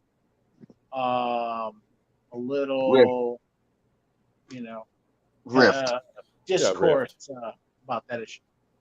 Yeah. I don't know why that. I mean, they shouldn't even have an issue with that, because that's what Mgtow is. Men going their own way doesn't mean that they don't want to fuck. Yeah, you know what I mean? If you want to become a Mgtow monk, that means that you want to refrain from any type of activity of any sort with the weaker sex. And I'm going to say that because I believe it. They're strong and independent and don't need no man. Yeah, or so they say. But yeah, no, I mean, I think that if you're going to be a Mgtow, I mean, I think that's a personal choice. If you want to fuck, I mean, it ain't no different than jerking off. You know what I'm saying? It's just one of them's a warm hole, and the other one's a tight fist. Thank you for elucidating that for us. Hey, Mgtow in the Wind. I don't think I've had the opportunity to ask you the same question, and I'm going to ask you the same question as well, Emperor. Wendy, what do you think about that? Is it wrong? Is it wrong for a man seek out a prostitute? If you don't see it Quiet Earp's way, look at it my way. With now that you know that women can ride on a rooster carousel, I like my Johnson attached to my body, not dripping down the side of my leg as an infected pus. I've said it once before, and I'm gonna say it again. Like I said, it's a When you've personal- always had a it's a way with personal words, choice. brother. I mean, So for you, that's a no go. For you, that's a no go. for me, hearing you ask me that question prompts me to lock my door. From I can lock my door from the sleeper berth.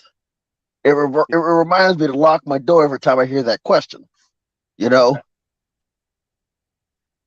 I mean, so then that begs the question: what do you do? How do you take care of business?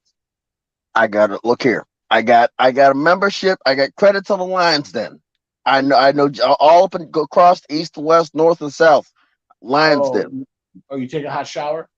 no, I get myself a freaking a jerk mate, a jerk toy. If not, I got a right hand. I got a right hand. I got a left hand. Oh right, never mind. Okay, I was like, what? You got a doll? You got a No, doll or something back there? No, I will literally pick. I'll literally pick out a new freaking pocket pussy. Oh, a pocket pussy, right? Never mind. A new pocket pussy. Bring it into the truck. Have a whole library at home. Exchange one, wash, clean it, use it, clean it every once in a while. Use it every once in a while. Clean it every so often, before and after use. Maybe clean it in between uses. Exchange them out at home after once I bring them in the truck. I clean it, and then I exchange the old ones out. Clean those. I carry at least 3 at a time. I got a whole lot. I got a whole lot of them at home. That I did not know. No, I had no idea. Wow, you got 3 of them. Okay. 3 of them in the truck. That's 3 of them in the truck. I don't know how many I have at home. Wow, I had no idea. That's I learn something new every day. And it's like, it's still cheaper. It's still cheaper. Because I mean, like I said, I mean, there's porn shops across the country that I can visit. Yep. I mean, so what would you rather pick? The highest one of the handheld ones is about $500. Wow. But $500. Okay. You take $500 for one for a lady of the night for one night, or $500 for this big piece of thing that actually knows how does. They don't cost $500, man. The jackhammer at one point cost $600, and that's a full daggone torso. Okay, right. No, I didn't know. Okay, Full torso that actually does work. Keyword actually does work. Right. Yeah. No. Yeah. Slap it on the keyboard while you're at it. Okay. Very good. No, like literally, you can literally sit down on it, sit this thing on you, and it does work. That's okay. We could spare the details. But yes, okay. I get it. Okay. Or $500 for somebody who's just not going to do jack all, or is gonna dead fish it, flat back it. Flat back it. Okay. Moving on. Yeah. Hey, Chris Mitchell, what do you think about that? Is prostitution, is that maybe not acceptable, or is it okay? What do you think about that for Mgtow? And of course, you're not exactly a Mgtow, right? You live with a woman, but but I mean, I could live with you, and we could say the same thing. So she's not my woman. But okay, you know what I mean? Okay, sure. I don't see it being a problem. Is it what you want to do? Then me? Whoever's asking, like whoever's asking, if it's okay, that's up to you, homie. Right now, here's what I would recommend. Obviously, don't be getting like catching feelings for a local or anything like that. But yeah, the idea of still needing sexual relief. I mean, we're not all monks, right? Don't get me wrong. I think monkhood is like the way to go. I wish I was there myself, but I'm not. But yeah, if when it comes to prostitution, that's totally fine. It's not like you're going to fucking like shack up with this hooker. She's just a hooker, right? You rent her by the hour. She fucking gets paid to leave, not stay, to leave, and it's by the hour. Yeah, Or- right. No, I'm reminded of I think it was Barbara. I think it was Barbara Walters. Was this is years ago? Barbara Walters was interviewing Charlie Sheen, and she was asking him, Charlie, so you frequent prostitutes? What's you're crazy? You're rich. You're famous. Why? How? Why? That's what he said. He was like, I don't pay them for sex. I pay them to leave. You guys remember that one? Yeah. Yep. And what you call it? South Park, the chef, he made a song about it.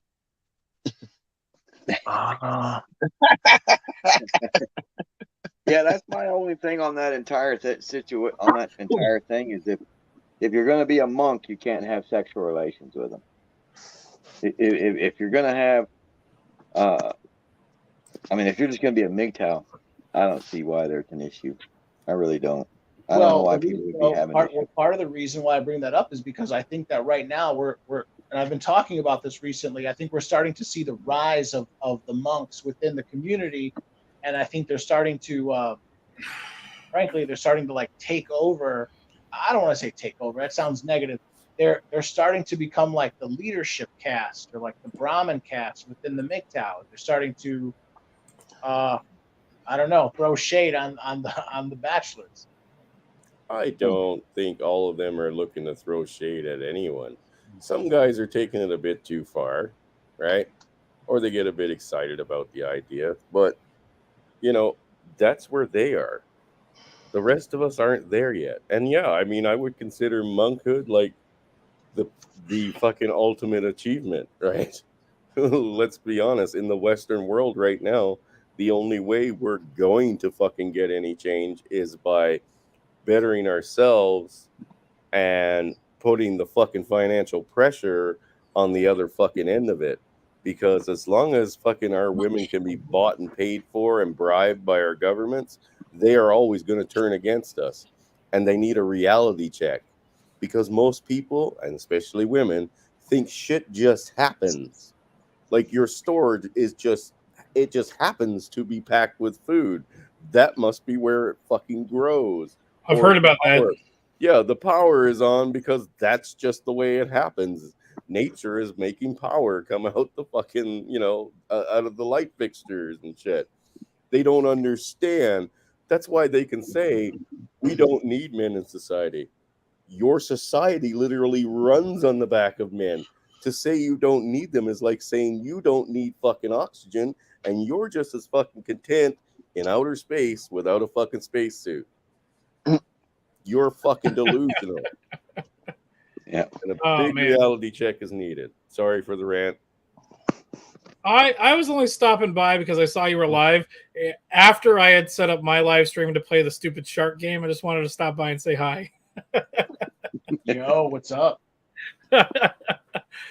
So I'm gonna head out and get my stream ready so I can do the shark game in like a minute. Oh, okay. Well, I'll probably. So you're gonna have a live stream. Harass you? Yeah, I'm doing a live stream where I'm playing that the game Maneater. If anybody wants to show up in the chat, they're more than welcome to. No, can I join you on the stream? And I don't want to sit in the chat. Oh, you want to? I can pull up a StreamYard link. Yeah. And people can come and talk, but I'm not going to be doing any kind of video other than playing the game. But we can talk. Yeah. Awesome. That's that all I sounds want to good. do. I'm just a big mouth. I'm gonna end the stream then in like 5 minutes, and then if you don't mind, I'll jump on your stream. I'll throw the StreamYard link in right now, and I'll get the pre-show ready, and then I'll let everybody know what's going on. I'll see you guys in a little bit. Sounds good. I'll see you in a little bit. Well, let's go around the table here, and gentlemen, if you have any last thoughts, I guess I'm going to end the stream. Let me just say right now, let me preface everything by saying thank you very much, Quiet Earp. It really came together very well, and you jumped right in the stream. I didn't have to wait for a long time. You came right in. It took me a second to figure out how to get in there, but I made it. You did. You did. Any final thoughts? Anything on your mind? Anything Mgtow related? Seeing as how I'm a monk, it is to me. It was the right choice for me at the right time. Like I said in a lot of my other videos and shit, man, I used to bang the shit out of a lot of bitches. I mean, I used to tear up some fucking guts, and I just, after a while, it's just like, man, I just don't need this shit, But one thing I will say about these guys that are having problems with just regular Mgtow having sexual relations with hookers or whatever, there's been other people that have had a problem with if you fucking rub one out, they tell you can't be Mgtow. We're like, well, how the hell is that? Oh, that's I mean, ridiculous. it's a healthy thing for your body, for one, to get rid of that shit, because I mean, there could be lots of medical problems that could arise from, not getting any relief. So, yeah, just to very, very quickly address that, I've actually researched that. My understanding is you don't have to do it every day, but I believe the findings, who was it? I think it was a Chinese team, scientists. They found that the ideal is you want to do it basically at least once a month. You want to do it, I think it was once every 27 days. And it's mostly for like, essentially frankly, to clean your pipes, if you will. Yeah. Keep everything in good running order. Does that make? I'll leave it at that. No, that's right. You're 100% right. If your body can't keep up with the essentially reassimilation of your seed that's building up in your prostate, right? You end up getting backed up, and it can cause all kinds of problems, right up until the point of death if you don't fucking start releasing it, because you basically poison yourself. Yeah. So rubbing one out is a total fucking necessity. Okay, it is. For some people, some men lose that. Okay, for whatever reason, some men do lose that. But sorry, brother Eric. You guys take over. I'm going to go over and join Ike. But thank you for Hey, having me on. did Ike drop the link for the stream? He I'd did. like to jump in on that. Okay, cool. I'll check it out. But I just want to build on something Erp was saying, that each Mgtow and all these problems that Mgtow is having with all this, this stupid infighting. I look at it this way: like each man going his own way goes his own way, how it suits him.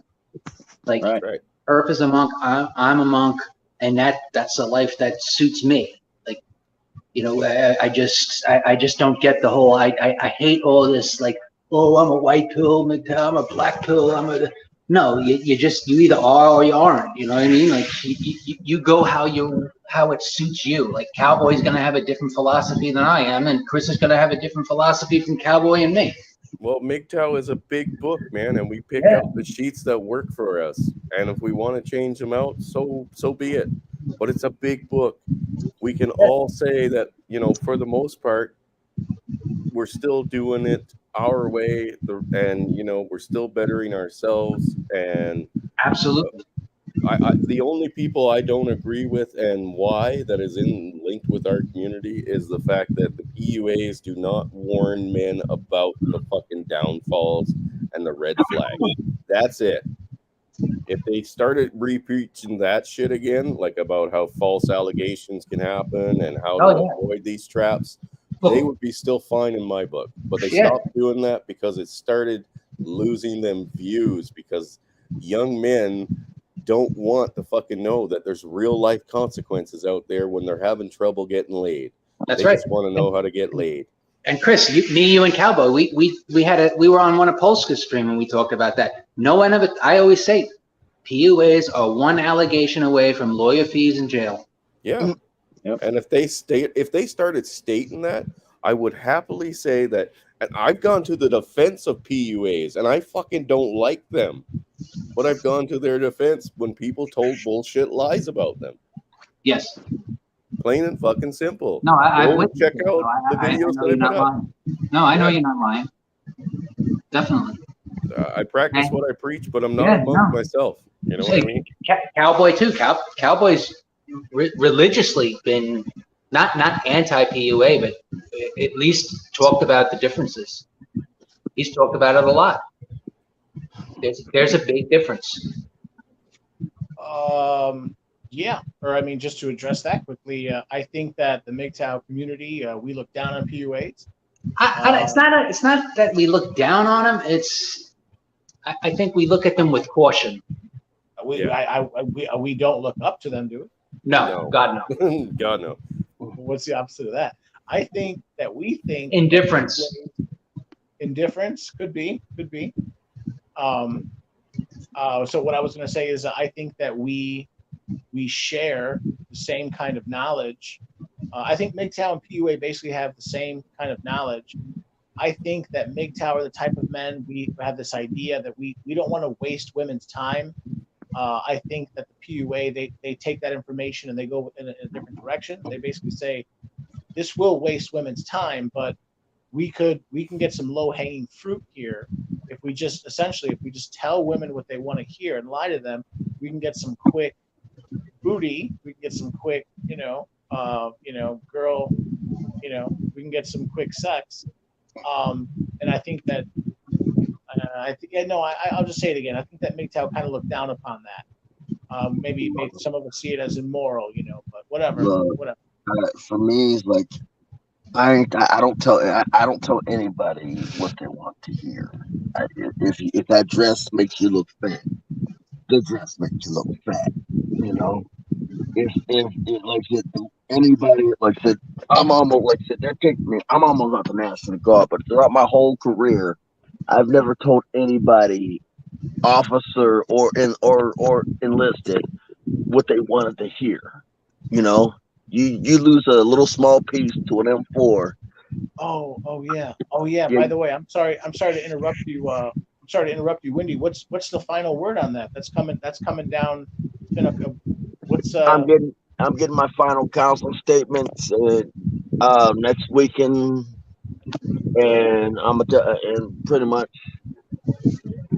I'm not shaving, and if they got something to say about it, I'm gonna tell them, look, you're lucky I'm even here. Are you gonna? Okay. We've gone over this. Are you going to lose part of your VA benefits, or are you going to keep part of them? I don't care. Oh, but you do though. You should get a lawyer. Because what if you? I gotta dip out here, guys. Right. Thanks for having me on, but I gotta dip out quick. All right, sounds good. All right, man. Have a I'll good see one. you in the night stream. See you out there, guys. So are you anticipating that you're going to lose all of your benefits? Your VA Yep. benefits? Yep. Wow. And you're not prepared to challenge that at all? Like even just consult a lawyer? I don't care to challenge it at all. It's like if they want to do this, if they want to do this stuff, by all means, that's their prerogative. Because I can't. Cowboy, I'm with him. You can't fight the machine. You really can't. I got denied 5 times by the WTC fund just for my medical benefits. So I understand what he means. Yeah. You're never going to win. Like I said, I'm sure there's also a part of you that's very disgusted with all that. I mean, you joined prior to all this, and then they spring this on you, and there's this feeling of like, they're pulling a fast one on you. Yeah. Well, once they make a decision about you, it's done and it's over, and there's no way you can go back. right. Like the way I see it is like if they came up with this new Novo something, I'm not going to say the whole thing, but Novo hot shot. I ain't taking it. If it would have been about 3 months ago, I'd have thought about it. But now I don't care. It's like I changed trucking companies to make up for the fact that, well, I'm going to be losing things from them. I'm going to be losing a lot from the military. So I've got dental paid for, vision paid for, probably a lot better, and healthcare paid for, 401k out of my check, better than any military program. Okay. And That's it. We don't have to rehash the whole thing, but I know how I feel on that. In fact, I'll just leave it at that. Remember the very last stream you had called in. I was telling you the same thing. To consult a lawyer. Maybe you can get a percentage. I don't know. I don't know. But okay, Look, okay. look. If some bleeding heart president who wants votes decides to come and says, "Oh No. my God, we lost. We did these to these people," Yeah, and yeah. No, I'm I'll just think, saying, it's good, and thank you, whatever, all that. Yes, you serve the country. That's true. Thank you, But remember, part of it, most of it, in my opinion, it comes down to that cashola. You put in your time. You're down to your last 50 days, and it's just anyway. I'm sorry, man. I'm sorry. it, All right, it all right. is what it is. It's like, Zombro, you can close us out. Any closing thoughts, sir? No, I Me? think I just wanted to jump in and say hi, and I never met Mr. Earp, and I don't know who this gentleman in the chat is. Not in the chat, but also in the panel is. I never met him before either, but it's nice meeting you guys. And Cowboy, always a pleasure. Yeah. And, Next year we should have another Mgtow meetup. I would love that, man. I would love that. Now that he's back, Earp, great meeting you, my friend. I always wanted to get on a panel with you and just say hi. I like your stuff, bud. Thanks, Eric. I appreciate it, man. Yeah, no, It's nice meeting you too. good stuff, man. Good stuff. All right, And, all right, gentlemen. I'm gonna leave it there. It was a pleasure. I'm gonna boot all of you, and thank you all for coming in. It was a pleasure. I'll see you over at Ike's stream there, Cowboy. Take care. I'll be there. Zombro, take care. Windy, take care. 10-4. And Quiet Earp, thank you very much, and you take care too. You too. Have a good one there, Mgtow in the wind. 10-4. All right, All right, buddy. boys. Take care. All right, later.